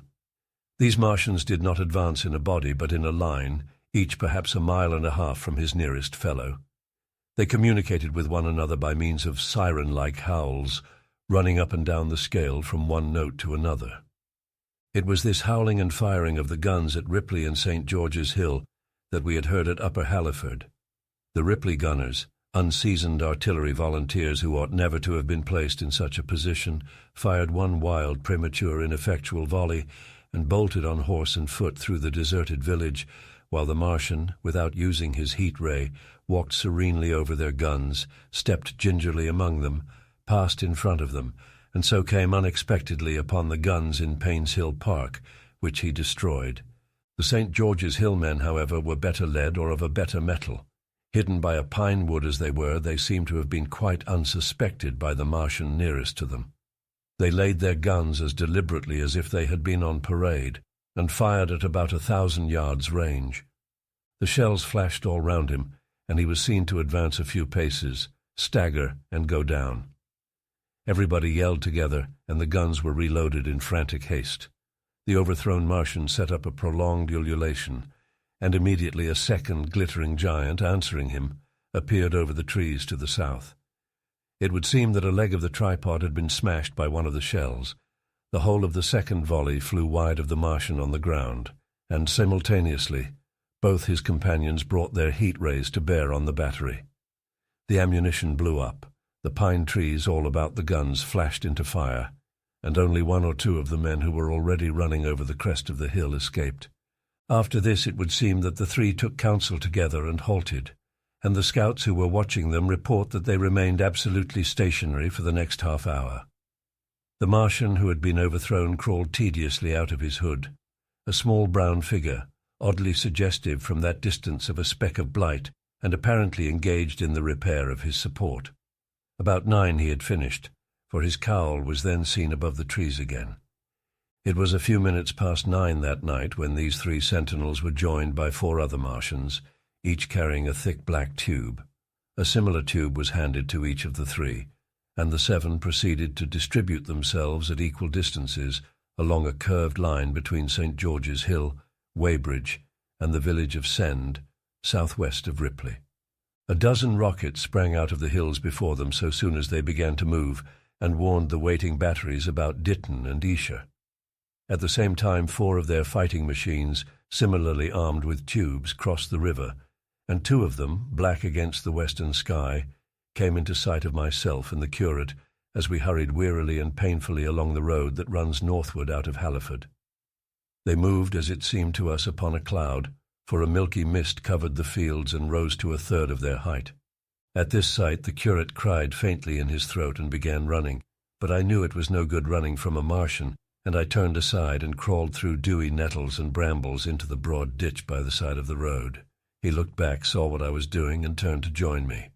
The 2 halted, the nearer to us standing and facing Sunbury, the remoter being a grey indistinctness towards the evening star, away towards Staines. The occasional howling of the Martians had ceased. They took up their positions in the huge crescent about their cylinders in absolute silence. It was a crescent with 12 miles between its horns. Never since the devising of gunpowder was the beginning of a battle so still. To us and to an observer about Ripley it would have had precisely the same effect. The Martian seemed in solitary possession of the darkling night, lit only as it was by the slender moon, the stars, the afterglow of the daylight, and the ruddy glare from St. George's Hill and the woods of Payne's Hill. But facing that crescent everywhere, at Staines, Hounslow, Ditton, Esher, Ockham, behind hills and woods south of the river, and across the flat grass meadows to the north of it, wherever a cluster of trees or village houses gave sufficient cover, the guns were waiting. The signal rockets burst and rained their sparks through the night and vanished, and the spirit of all those watching batteries rose to a tense expectation. The Martians had but to advance into the line of fire, and instantly those motionless black forms of men, those guns glittering so darkly in the early night, would explode into a thunderous fury of battle. No doubt the thought that was uppermost in 1,000 of those vigilant minds, even as it was uppermost in mine, was the riddle: how much they understood of us. Did they grasp that we in our millions were organized, disciplined, working together? Or did they interpret our spurts of fire, the sudden stinging of our shells, our steady investment of their encampment, as we should the furious unanimity of onslaught in a disturbed hive of bees? Did they dream they might exterminate us? At that time no one knew what food they needed. 100 such questions struggled together in my mind as I watched that vast sentinel shape, and in the back of my mind was the sense of all the huge unknown and hidden forces Londonward. Had they prepared pitfalls? Were the powder mills at Hounslow ready as a snare? Would the Londoners have the heart and courage to make a greater Moscow of their mighty province of houses? Then, after an interminable time, as it seemed to us, crouching and peering through the hedge, came a sound like the distant concussion of a gun. Another nearer, and then another, and then the Martian beside us raised his tube on high and discharged it gunwise, with a heavy report that made the ground heave. The one towards Staines answered him. There was no flash, no smoke, simply that loaded detonation. I was so excited by these heavy minute guns following one another that I so far forgot my personal safety and my scalded hands as to clamber up into the hedge and stare towards Sunbury. As I did so, a second report followed, and a big projectile hurtled overhead towards Hounslow. I expected at least to see smoke or fire, or some such evidence of its work. But all I saw was the deep blue sky above, with one solitary star, and the white mist spreading wide and low beneath. And there had been no crash, no answering explosion. The silence was restored, the minute lengthened to 3. "What has happened?" said the curate, standing up beside me. "Heaven knows," said I. A bat flickered by and vanished. A distant tumult of shouting began and ceased. I looked again at the Martian, and saw he was now moving eastward along the river bank with a swift, rolling motion. Every moment I expected the fire of some hidden battery to spring upon him, but the evening calm was unbroken. The figure of the Martian grew smaller as he receded, and presently the mist and the gathering night had swallowed him up. By a common impulse we clambered higher. Towards Sunbury was a dark appearance, as though a conical hill had suddenly come into being there, hiding our view of the farther country, and then, remoter across the river, over Walton, we saw another such summit. These hill-like forms grew lower and broader even as we stared. Moved by a sudden thought, I looked northward, and there I perceived a third of these cloudy black copiers had risen. Everything had suddenly become very still. Far away to the southeast, marking the quiet, we heard the Martians hooting to one another, and then the air quivered again with the distant thud of their guns. But the earthly artillery made no reply. Now at the time we could not understand these things, but later I was to learn the meaning of these ominous copiers that gathered in the twilight. Each of the Martians, standing in the great crescent I have described, had discharged, by means of the gun-like tube he carried, a huge canister over whatever hill, copse, cluster of houses, or other possible cover for guns, chanced to be in front of him. Some fired only one of these, some 2, as in the case of the one we had seen. The one at Ripley is said to have discharged no fewer than 5 at that time. These canisters smashed on, striking the ground. They did not explode, and incontinently disengaged an enormous volume of heavy, inky vapor, coiling and pouring upward in a huge and ebony cumulus cloud, a gaseous hill that sank and spread itself slowly over the surrounding country. And the touch of that vapor, the inhaling of its pungent wisps, was death to all that breathes.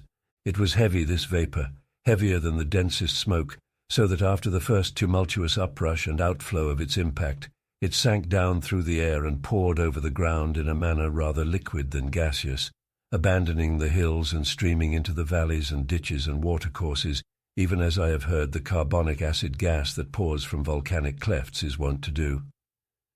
and where it came upon water some chemical action occurred, and the surface would be instantly covered with a powdery scum that sank slowly and made way for more. The scum was absolutely insoluble, and it is a strange thing, seeing the instant effect of the gas, that one could drink without hurt the water from which it had been strained. The vapour did not diffuse as a true gas would do. It hung together in banks, flowing sluggishly down the slope of the land and driving reluctantly before the wind, and very slowly it combined with the mist and moisture of the air, and sank to the earth in the form of dust. Save that an unknown element giving a group of 4 lines in the blue of the spectrum is concerned, we are still entirely ignorant of the nature of this substance. Once the tumultuous upheaval of its dispersion was over, the black smoke clung so closely to the ground, even before its precipitation, that 50 feet up in the air, on the roofs and upper stories of high houses and on great trees, there was a chance of escaping its poison altogether, as was proved even that night at Street Cobham and Ditton. The man who escaped at the former place tells a wonderful story of the strangeness of its coiling flow, and how he looked down from the church spire and saw the houses of the village rising like ghosts out of its inky nothingness. For a day and a half he remained there, weary, starving and sun-scorched, the earth under the blue sky and against the prospect of the distant hills, a velvet black expanse with red roofs, green trees, and later black-veiled shrubs and gates, barns, outhouses and walls, rising here and there into the sunlight. But that was at Street Cobham, where the black vapour was allowed to remain until it sank of its own accord into the ground. As a rule, the Martians, when it had served its purpose, cleared the air of it again by wading into it and directing a jet of steam upon it. This they did with the vapour banks near us, as we saw in the starlight from the window of a deserted house at Upper Halliford, whither we had returned. From there we could see the searchlights on Richmond Hill and Kingston Hill going to and fro, and about 11 the windows rattled, and we heard the sound of the huge siege guns that had been put in position there. These continued intermittently for the space of a quarter of an hour, sending chance shots at the invisible Martians at Hampton and Ditton, and then the pale beams of the electric light vanished and were replaced by a bright red glow. Then the 4th cylinder fell, a brilliant green meteor, as I learned afterwards, in Bushy Park. Before the guns on the Richmond and Kingston line of hills began, there was a fitful cannonade far away in the southwest, due, I believe, to guns being fired haphazard before the black vapour could overwhelm the gunners. So, setting about it as methodically as men might smoke out a wasp's nest, the Martians spread this strange stifling vapour over the Londonward country. The horns of the crescent slowly moved apart, until at last they formed a line from Hanwell to Coombe and Malden. All night through their destructive tubes advanced. Never once, after the Martian at St. George's Hill was brought down, did they give the artillery the ghost of a chance against them.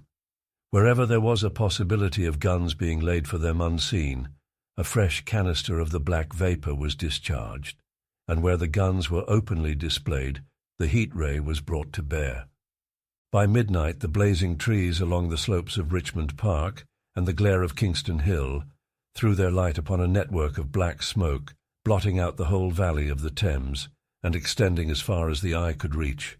And through this 2 Martians slowly waded and turned their hissing steam jets this way and that. They were sparing of the heat ray that night, either because they had but a limited supply of material for its production, or because they did not wish to destroy the country, but only to crush and overawe the opposition they had aroused. In the latter aim they certainly succeeded. Sunday night was the end of the organized opposition to their movements. After that no body of men would stand against them, so hopeless was the enterprise. Even the crews of the torpedo boats and destroyers that had brought their quick firers up the Thames refused to stop, mutinied, and went down again. The only offensive operation men ventured upon after that night was the preparation of mines and pitfalls, and even in that their energies were frantic and spasmodic. One has to imagine, as well as one may, the fate of those batteries towards Esher, waiting so tensely in the twilight. Survivors there were none. One may picture the orderly expectation, the officers alert and watchful, the gunners ready, the ammunition piled to hand, the limber gunners with their horses and wagons, the groups of civilian spectators standing as near as they were permitted, the evening stillness, the ambulances and hospital tents with the burned and wounded from Weybridge, then the dull resonance of the shots the Martians fired, and the clumsy projectile whirling over the trees and houses and smashing amid the neighbouring fields. One may picture, too, the sudden shifting of the attention, the swiftly spreading coils and bellyings of that blackness advancing headlong, towering heavenward, turning the twilight to a palpable darkness, a strange and horrible antagonist of vapour striding upon its victims, men and horses near it seen dimly, running, shrieking, falling headlong, shouts of dismay, the guns suddenly abandoned, men choking and writhing on the ground, and the swift broadening out of the opaque cone of smoke.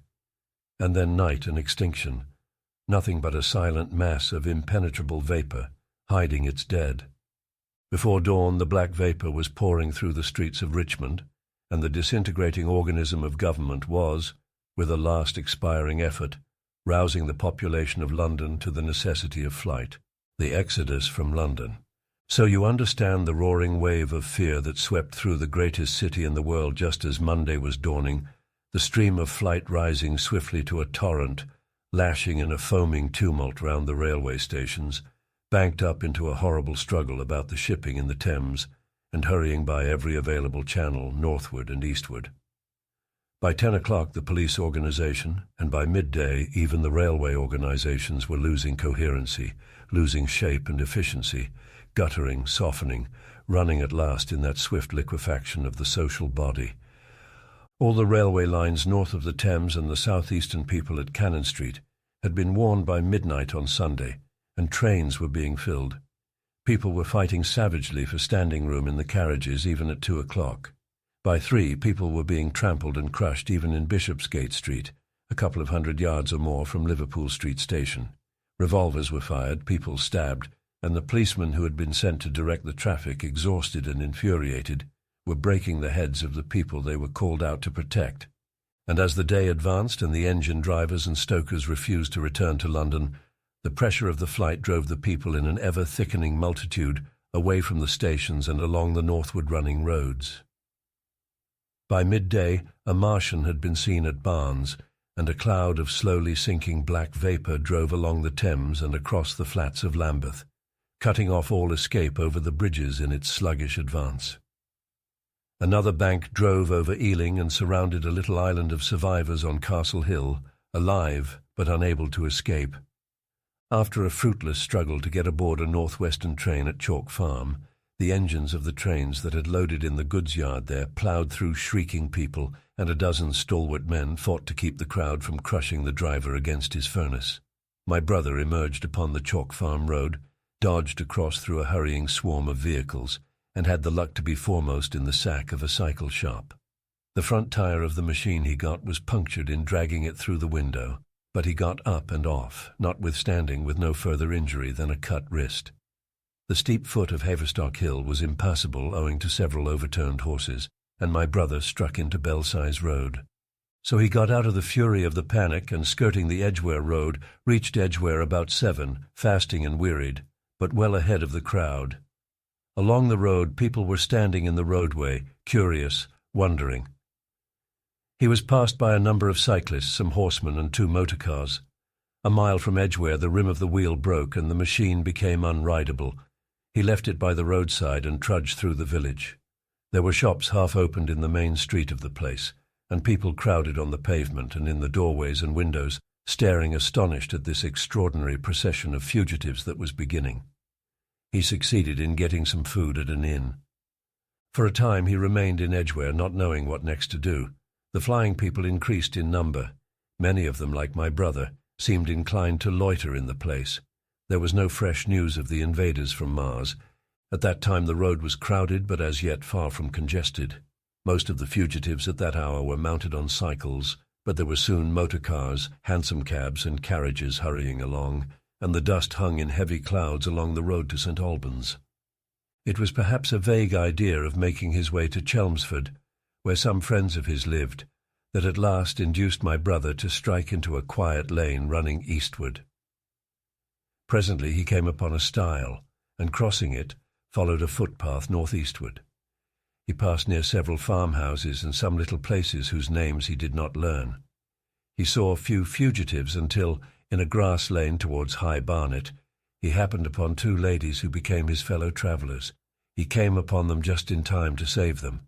He heard their screams, and hurrying round the corner saw a couple of men struggling to drag them out of the little pony chaise in which they had been driving, while a third with difficulty held the frightened pony's head. One of the ladies, a short woman dressed in white, was simply screaming. The other, a dark, slender figure, slashed at the man who gripped her arm with a whip she held in her disengaged hand. My brother immediately grasped the situation, shouted and hurried towards the struggle.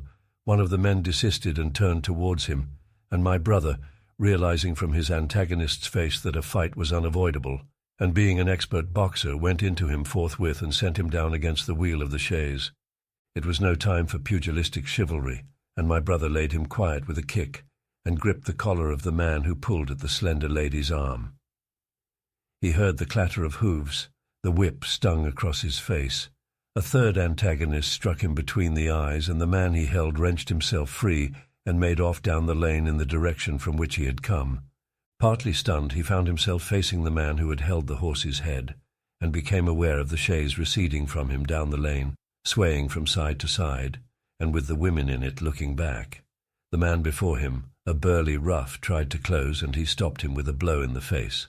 Then, realizing that he was deserted, he dodged round and made off down the lane after the chaise, with the sturdy man close behind him, and the fugitive, who had turned now, following remotely.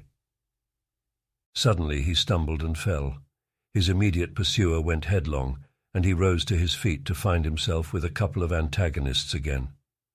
He would have had little chance against them, had not the slender lady very pluckily pulled up and returned to his help.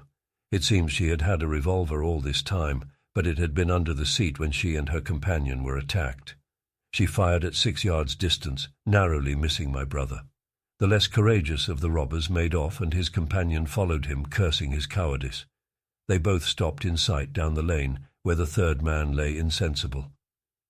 "Take this," said the slender lady, and she gave my brother her revolver.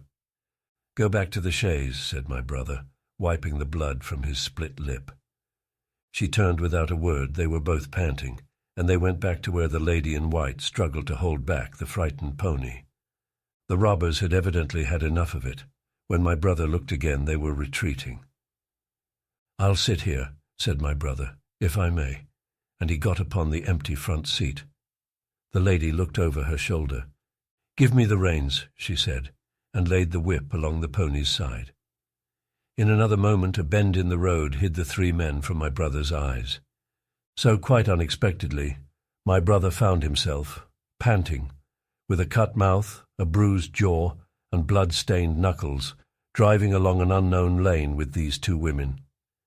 He learned they were the wife and the younger sister of a surgeon living at Stanmore, who had come in the small hours from a dangerous case at Pinner, and heard at some railway station on his way of the Martian advance.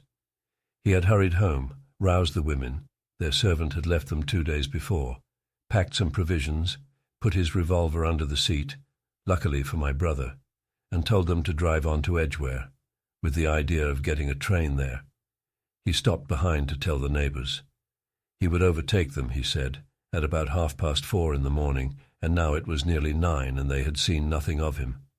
They could not stop in Edgware because of the growing traffic through the place, and so they had come into this side lane. That was the story they told my brother in fragments when presently they stopped again, nearer to New Barnet. He promised to stay with them, at least until they could determine what to do, or until the missing man arrived and professed to be an expert shot with the revolver, a weapon strange to him, in order to give them confidence. They made a sort of encampment by the wayside, and the pony became happy in the hedge. He told them of his own escape out of London, and all that he knew of these Martians and their ways. The sun crept higher in the sky, and after a time their talk died out and gave place to an uneasy state of anticipation. Several wayfarers came along the lane, and of these my brother gathered such news as he could. Every broken answer he had deepened his impression of the great disaster that had come on humanity, deepened his persuasion of the immediate necessity for prosecuting this flight. He urged the matter upon them. "We have money," said the slender woman, and hesitated. Her eyes met my brother's, and her hesitation ended. "So have I," said my brother.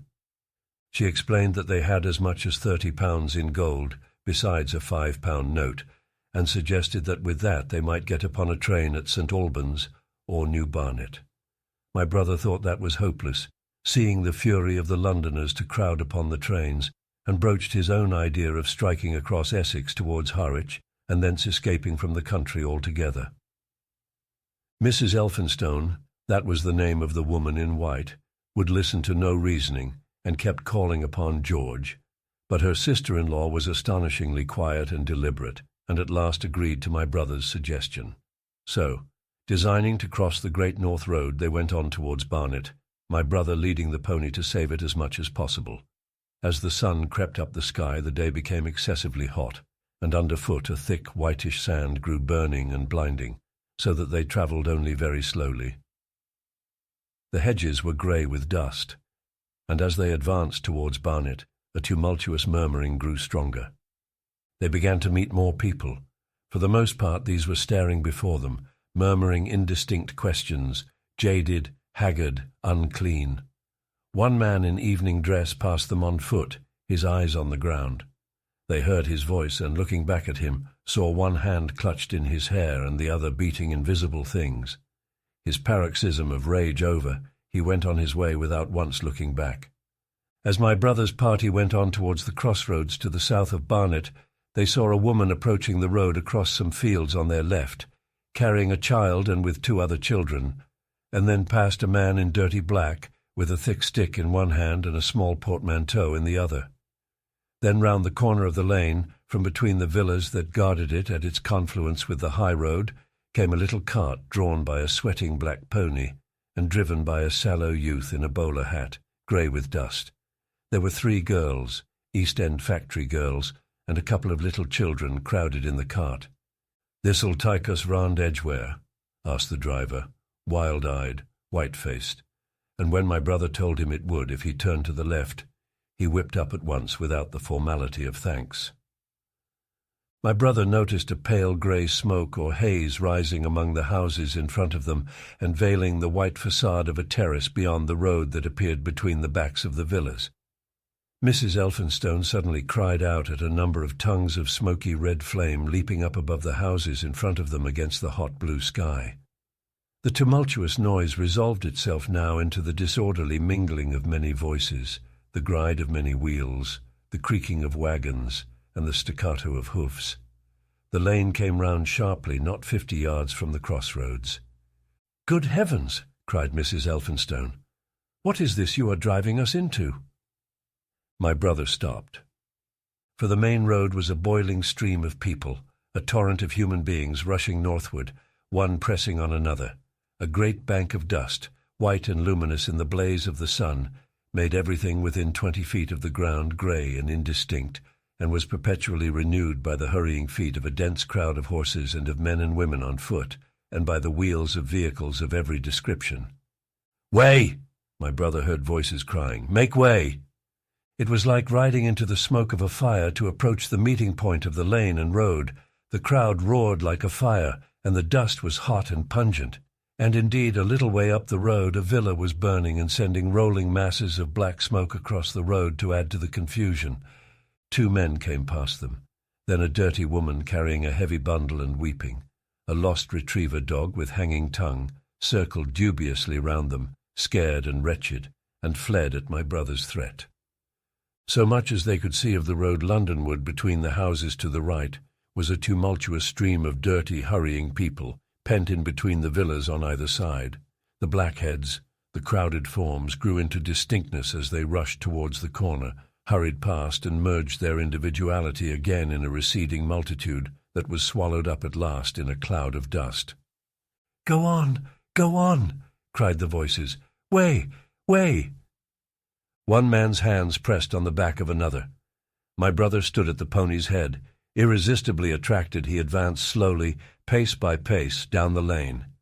Edgware had been a scene of confusion, Chalk Farm a riotous tumult, but this was a whole population in movement. It is hard to imagine that host. It had no character of its own. The figures poured out past the corner and receded with their backs to the group in the lane.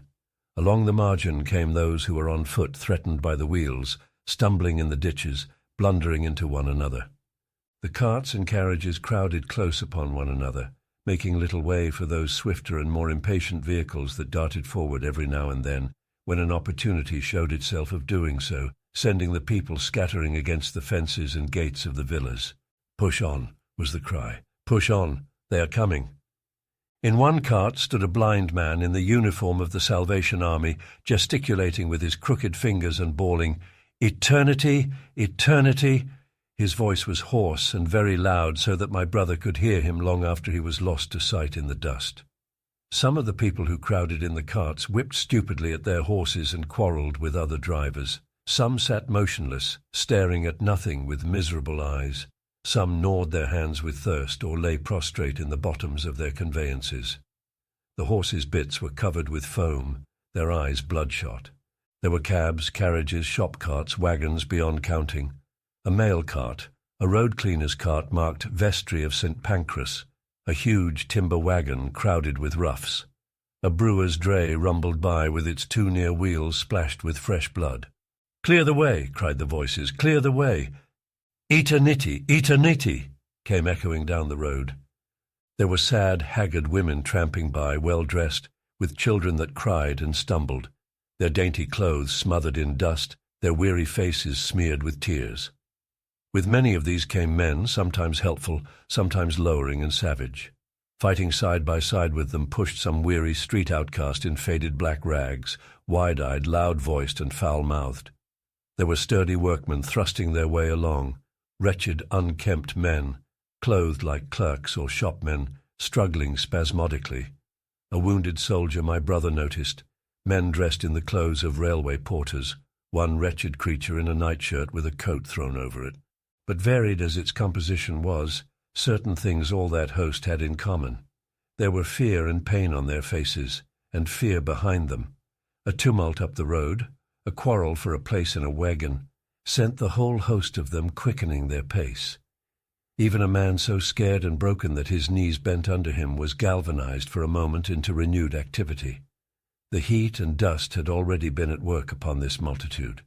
Their skins were dry, their lips black and cracked. They were all thirsty, weary, and footsore, and amid the various cries one heard disputes, reproaches, groans of weariness and fatigue.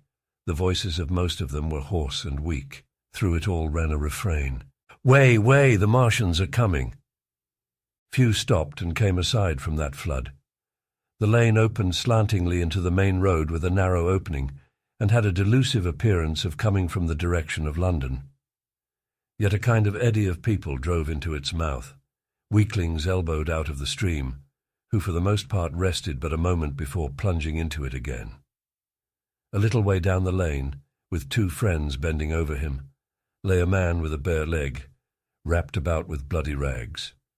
He was a lucky man to have friends.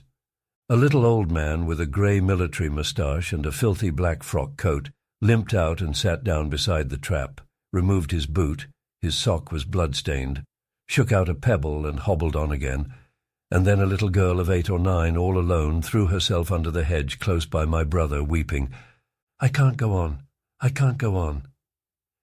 My brother woke from his torpor of astonishment and lifted her up, speaking gently to her, and carried her to Miss Elphinstone. So soon as my brother touched her, she became quite still, as if frightened. "Ellen!" shrieked a woman in the crowd with tears in her voice. "Ellen!" And the child suddenly darted away from my brother, crying, "Mother!" "They are coming," said a man on horseback, riding past along the lane. "Out of the way there!" bawled a coachman, towering high, and my brother saw a closed carriage turning into the lane. The people crushed back on one another to avoid the horse. My brother pushed the pony and chaise back into the hedge, and the man drove by and stopped at the turn of the way. It was a carriage, with a pole for a pair of horses, but only one was in the traces. My brother saw dimly through the dust that 2 men lifted out something on a white stretcher and put it gently on the grass beneath the privet hedge. One of the men came running to my brother. "Where is there any water?" he said. "He is dying fast and very thirsty. It is Lord Garrick." "Lord Garrick," said my brother, the Chief Justice. "The water," he said. "There may be a tap," said my brother. "In some of the houses we have no water. I dare not leave my people." The man pushed against the crowd towards the gate of the corner house. "Go on," said the people, thrusting at him. "They are coming. Go on." Then my brother's attention was distracted by a bearded, eagle-faced man lugging a small handbag, which split even as my brother's eyes rested on it and disgorged a mass of sovereigns that seemed to break up into separate coins as it struck the ground. They rolled hither and thither among the struggling feet of men and horses. The man stopped and looked stupidly at the heap, and the shaft of a cab struck his shoulder and sent him reeling. He gave a shriek and dodged back, and a cartwheel shaved him narrowly. "Way!" cried the men all about him. "Make way!" So soon as the cab had passed, he flung himself with both hands open upon the heap of coins and began thrusting handfuls in his pocket. A horse rose close upon him, and in another moment, half rising, he had been borne down under the horse's hooves. "Stop!" screamed my brother, and pushing a woman out of his way, tried to clutch the bit of the horse. Before he could get to it, he heard a scream under the wheels, and saw through the dust the rim passing over the poor wretch's back. The driver of the cart slashed his whip at my brother, who ran round behind the cart. The multitudinous shouting confused his ears. The man was writhing in the dust among his scattered money, unable to rise, for the wheel had broken his back, and his lower limbs lay limp and dead. My brother stood up and yelled at the next driver, and a man on a black horse came to his assistance. "Get him out of the road," said he, and clutching the man's collar with his free hand, my brother lugged him sideways. But he still clutched after his money, and regarded my brother fiercely, hammering at his arm with a handful of gold. "Go on! Go on!" shouted angry voices behind. "Way! Way!" There was a smash as the pole of a carriage crashed into the cart that the man on horseback stopped. My brother looked up, and the man with the gold twisted his head round and bit the wrist that held his collar. There was a concussion, and the black horse came staggering sideways, and the cart horse pushed beside it. A hoof missed my brother's foot by a hair's breadth. He released his grip on the fallen man and jumped back. He saw anger change to terror on the face of the poor wretch on the ground, and in a moment he was hidden, and my brother was borne backward and carried past the entrance of the lane, and had to fight hard in the torrent to recover it. He saw Miss Elphinstone covering her eyes, and a little child, with all a child's want of sympathetic imagination, staring with dilated eyes at a dusty something that lay black and still, ground and crushed under the rolling wheels. "Let us go back," he shouted, and began turning the pony round. "We cannot cross this hell," he said, and they went back 100 yards the way they had come until the fighting crowd was hidden. As they passed the bend in the lane, my brother saw the face of the dying man in the ditch under the privet, deadly white and drawn, and shining with perspiration. The two women sat silent, crouching in their seat and shivering. Then beyond the bend my brother stopped again. Miss Elphinstone was white and pale, and her sister-in-law sat weeping, too wretched even to call upon George. My brother was horrified and perplexed. So soon as they had retreated, he realized how urgent and unavoidable it was to attempt this crossing. He turned to Miss Elphinstone, suddenly resolute. "We must go that way," he said, and led the pony round again. For the second time that day this girl proved her quality. To force their way into the torrent of people, my brother plunged into the traffic and held back a cab horse, while she drove the pony across its head. A wagon locked wheels for a moment and ripped a long splinter from the chaise. In another moment they were caught and swept forward by the stream. My brother, with the cabman's whip marks red across his face and hands, scrambled into the chaise and took the reins from her. "Point the revolver at the man behind," he said, giving it to her. "If he presses us too hard, no, point it at his horse." Then he began to look out for a chance of edging to the right across the road. But once in the stream, he seemed to lose volition, to become a part of that dusty rout. They swept through Chipping Barnet with the torrent. They were nearly a mile beyond the centre of the town before they had fought across to the opposite side of the way. It was din and confusion indescribable, but in and beyond the town the road forks repeatedly, and this to some extent relieved the stress. They struck eastward through Hadley, and there on either side of the road. And at another place farther on they came upon a great multitude of people drinking at the stream, some fighting to come at the water.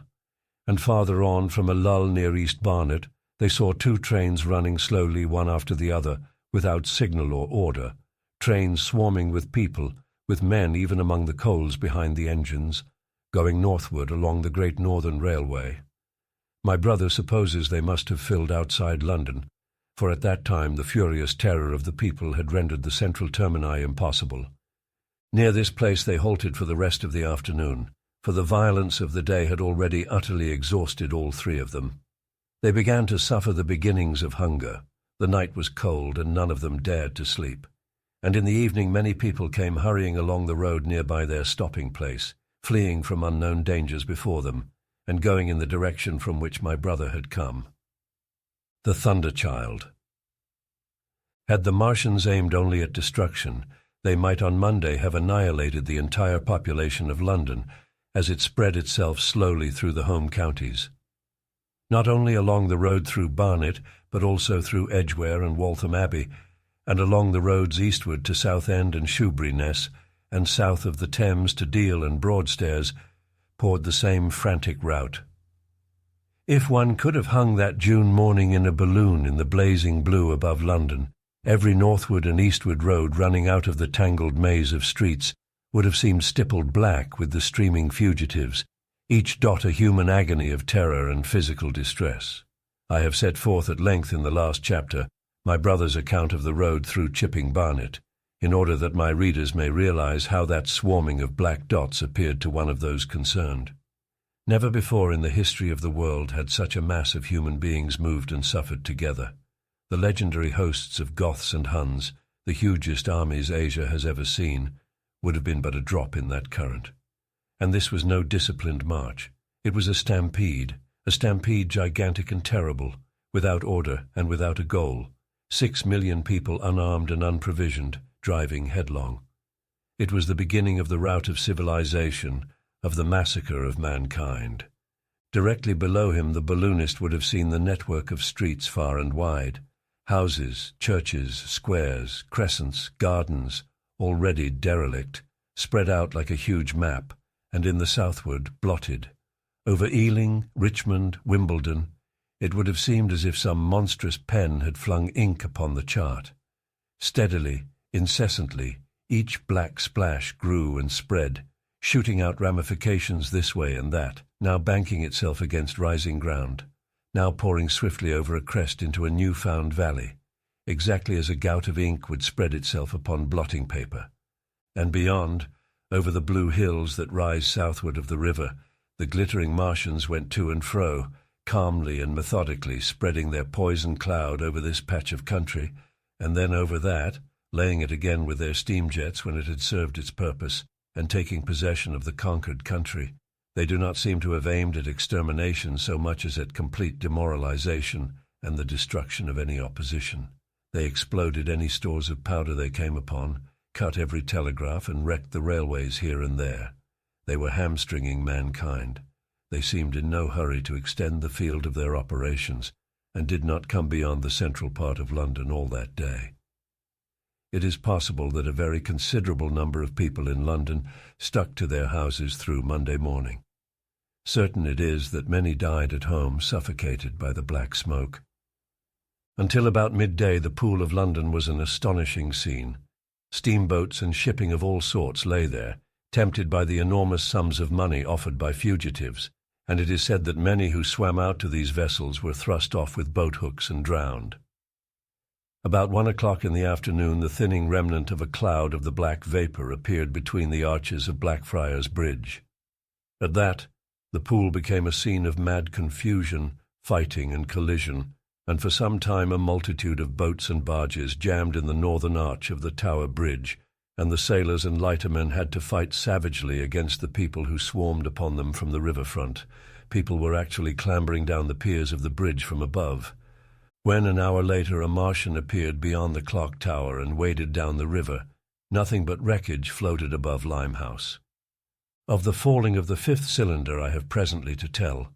The 6th star fell at Wimbledon. My brother, keeping watch beside the women in the chaise in a meadow, saw the green flash of it far beyond the hills. On Tuesday, the little party, still set upon getting across the sea, made its way through the swarming country towards Colchester. The news that the Martians were now in possession of the whole of London was confirmed. They had been seen at Highgate, and even, it was said, at Neasden, but they did not come into my brother's view until the morrow. That day the scattered multitudes began to realize the urgent need of provisions. As they grew hungry, the rights of property ceased to be regarded. Farmers were out to defend their cattle sheds, granaries, and ripening root crops with arms in their hands. A number of people now, like my brother, had their faces eastward, and there were some desperate souls even going back towards London to get food. These were chiefly people from the northern suburbs whose knowledge of the Black Smoke came by hearsay. He heard that about half the members of the government had gathered at Birmingham, and that enormous quantities of high explosives were being prepared to be used in automatic mines across the Midland counties. He was also told that the Midland Railway Company had replaced the desertions of the first day's panic, had resumed traffic, and was running northward trains from St. Albans to relieve the congestion of the home counties. There was also a placard in Chipping Ongar announcing that large stores of flour were available in the northern towns, and that within 24 hours bread would be distributed among the starving people in the neighborhood. But this intelligence did not deter him from the plan of escape he had formed, and the three pressed eastward all day and heard no more of the bread distribution than this promise, nor, as a matter of fact, did anyone else hear more of it. That night fell the seventh star, falling upon Primrose Hill. It fell while Miss Elphinstone was watching, for she took that duty alternately with my brother. She saw it.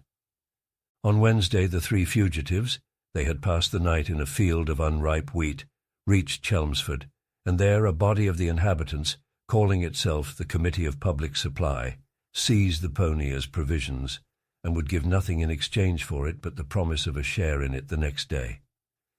Here there were rumours of Martians at Epping, and news of the destruction of Waltham Abbey powder mills in a vain attempt to blow up one of the invaders. People were watching for Martians here from the church towers. My brother, very luckily for him as it chanced, preferred to push on at once to the coast rather than wait for food, although all three of them were very hungry. By midday they passed through Tillingham, which, strangely enough, seemed to be quite silent and deserted, save for a few furtive plunderers hunting for food. Near Tillingham they suddenly came in sight of the sea, and the most amazing crowd of shipping of all sorts that it is possible to imagine. For after the sailors could no longer come up the Thames, they came on to the Essex coast, to Harwich and Walton and Clacton, and afterwards to Foulness and Shoebury, to bring off the people.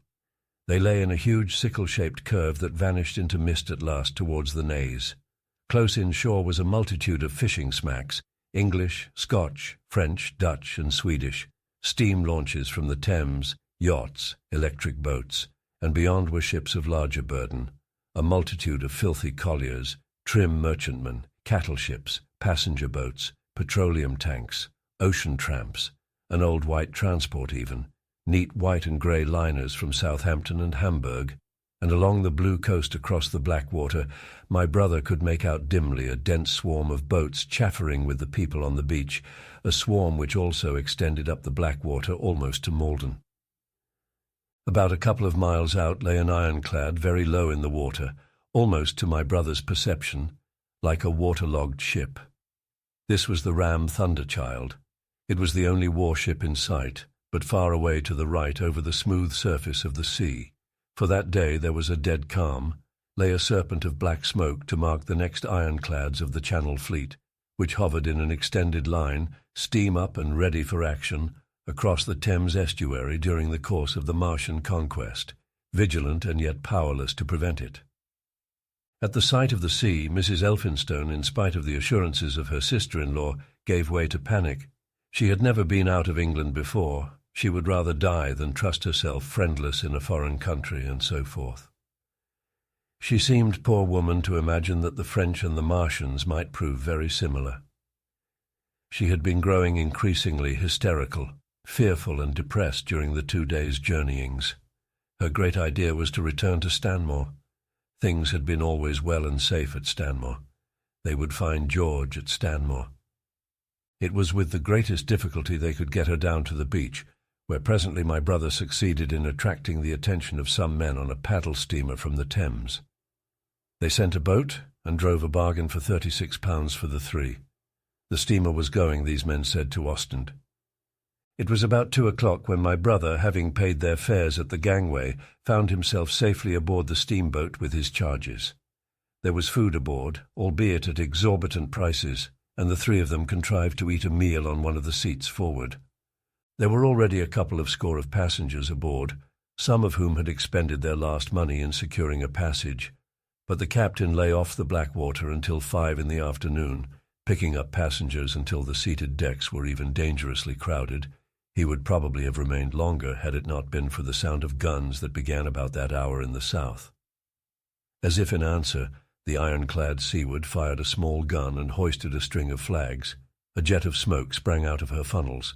Some of the passengers were of opinion that this firing came from Shoeburyness, until it was noticed that it was growing louder.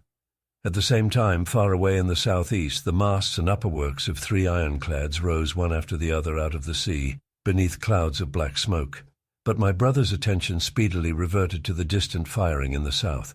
He fancied he saw a column of smoke rising out of the distant grey haze. The little steamer was already flapping her way eastward of the big crescent of shipping, and the low Essex coast was growing blue and hazy, when a Martian appeared, small and faint in the remote distance, advancing along the muddy coast from the direction of Foulness. At that the captain on the bridge swore at the top of his voice with fear and anger at his own delay, and the paddles seemed infected with his terror. Every soul aboard stood at the bulwarks or on the seats of the steamer, and stared at that distant shape, higher than the trees or church towers inland, and advancing with a leisurely parody of a human stride. It was the first Martian my brother had seen, and he stood, more amazed than terrified, watching this Titan advancing deliberately towards the shipping, wading farther and farther into the water as the coast fell away. Then, far away beyond the crouch, came another, striding over some stunted trees, and then yet another, still farther off, wading deeply through a shiny mudflat that seemed to hang halfway up between sea and sky. They were all stalking seaward, as if to intercept the escape of the multitudinous vessels that were crowded between Foulness and the Naze.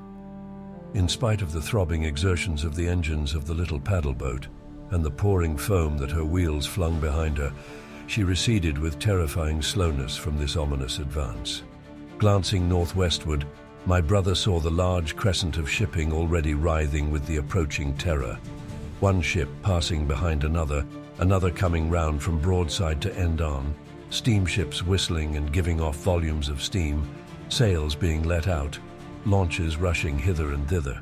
He was so fascinated by this and by the creeping danger away to the left that he had no eyes for anything seaward. And then a swift movement of the steamboat, she had suddenly come round to avoid being run down, flung him headlong from the seat upon which he was standing. There was a shouting all about him, a trampling of feet, and a cheer that seemed to be answered faintly. The steamboat lurched and rolled him over upon his hands. He sprang to his feet and saw to starboard, and not 100 yards from their heeling, pitching boat, a vast iron bulk like the blade of a plough tearing through the water, tossing it on either side in huge waves of foam that leaped towards the steamer, flinging her paddles helplessly in the air, and then sucking her deck down almost to the waterline. A douche of spray blinded my brother for a moment.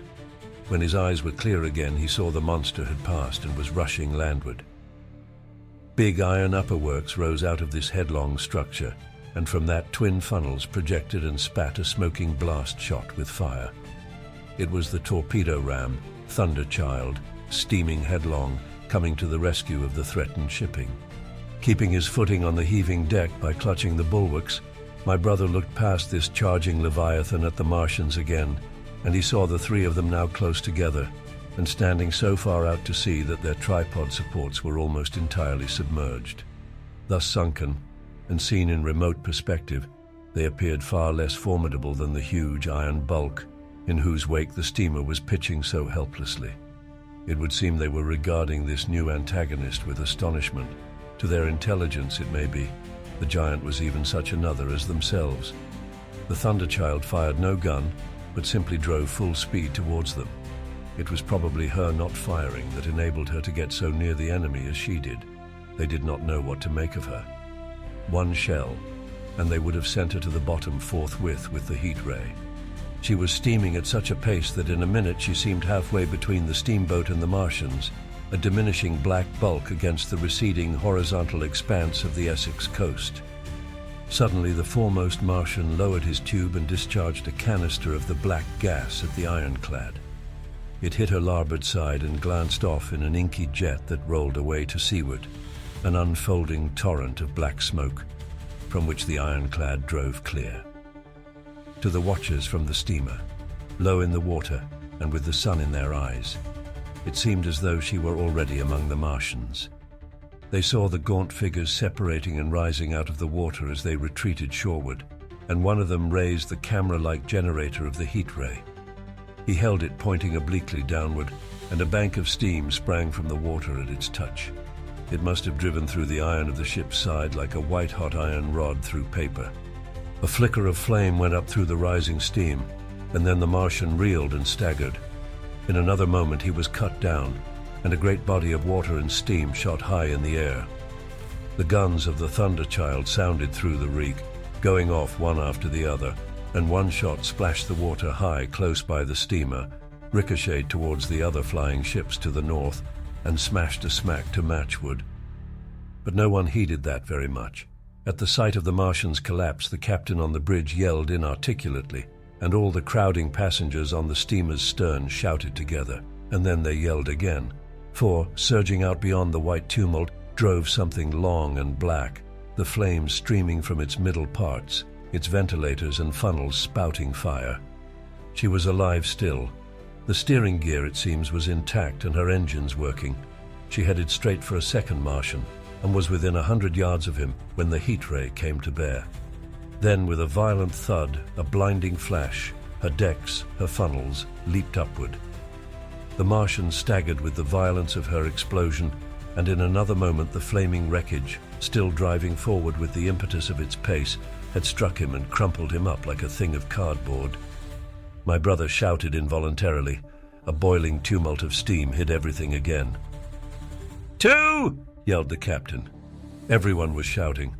The whole steamer from end to end rang with frantic cheering that was taken up first by one and then by all in the crowding multitude of ships and boats that was driving out to sea.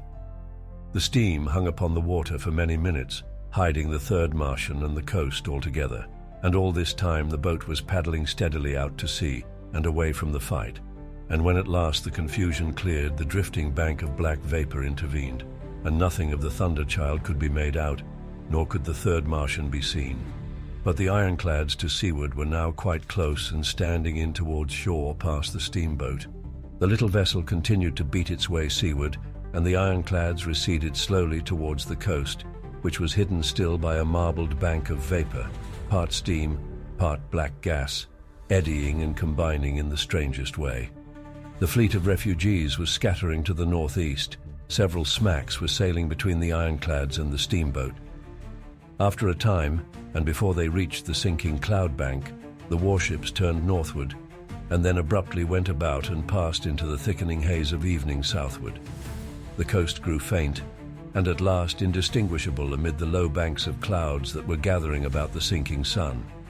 Then suddenly out of the golden haze of the sunset came the vibration of guns and a form of black shadows moving. Everyone struggled to the rail of the steamer and peered into the blinding furnace of the west, but nothing was to be distinguished clearly. A mass of smoke rose slanting and barred the face of the sun. The steamboat throbbed on its way through an interminable suspense. The sun sank into gray clouds, the sky flushed and darkened, the evening star trembled into sight.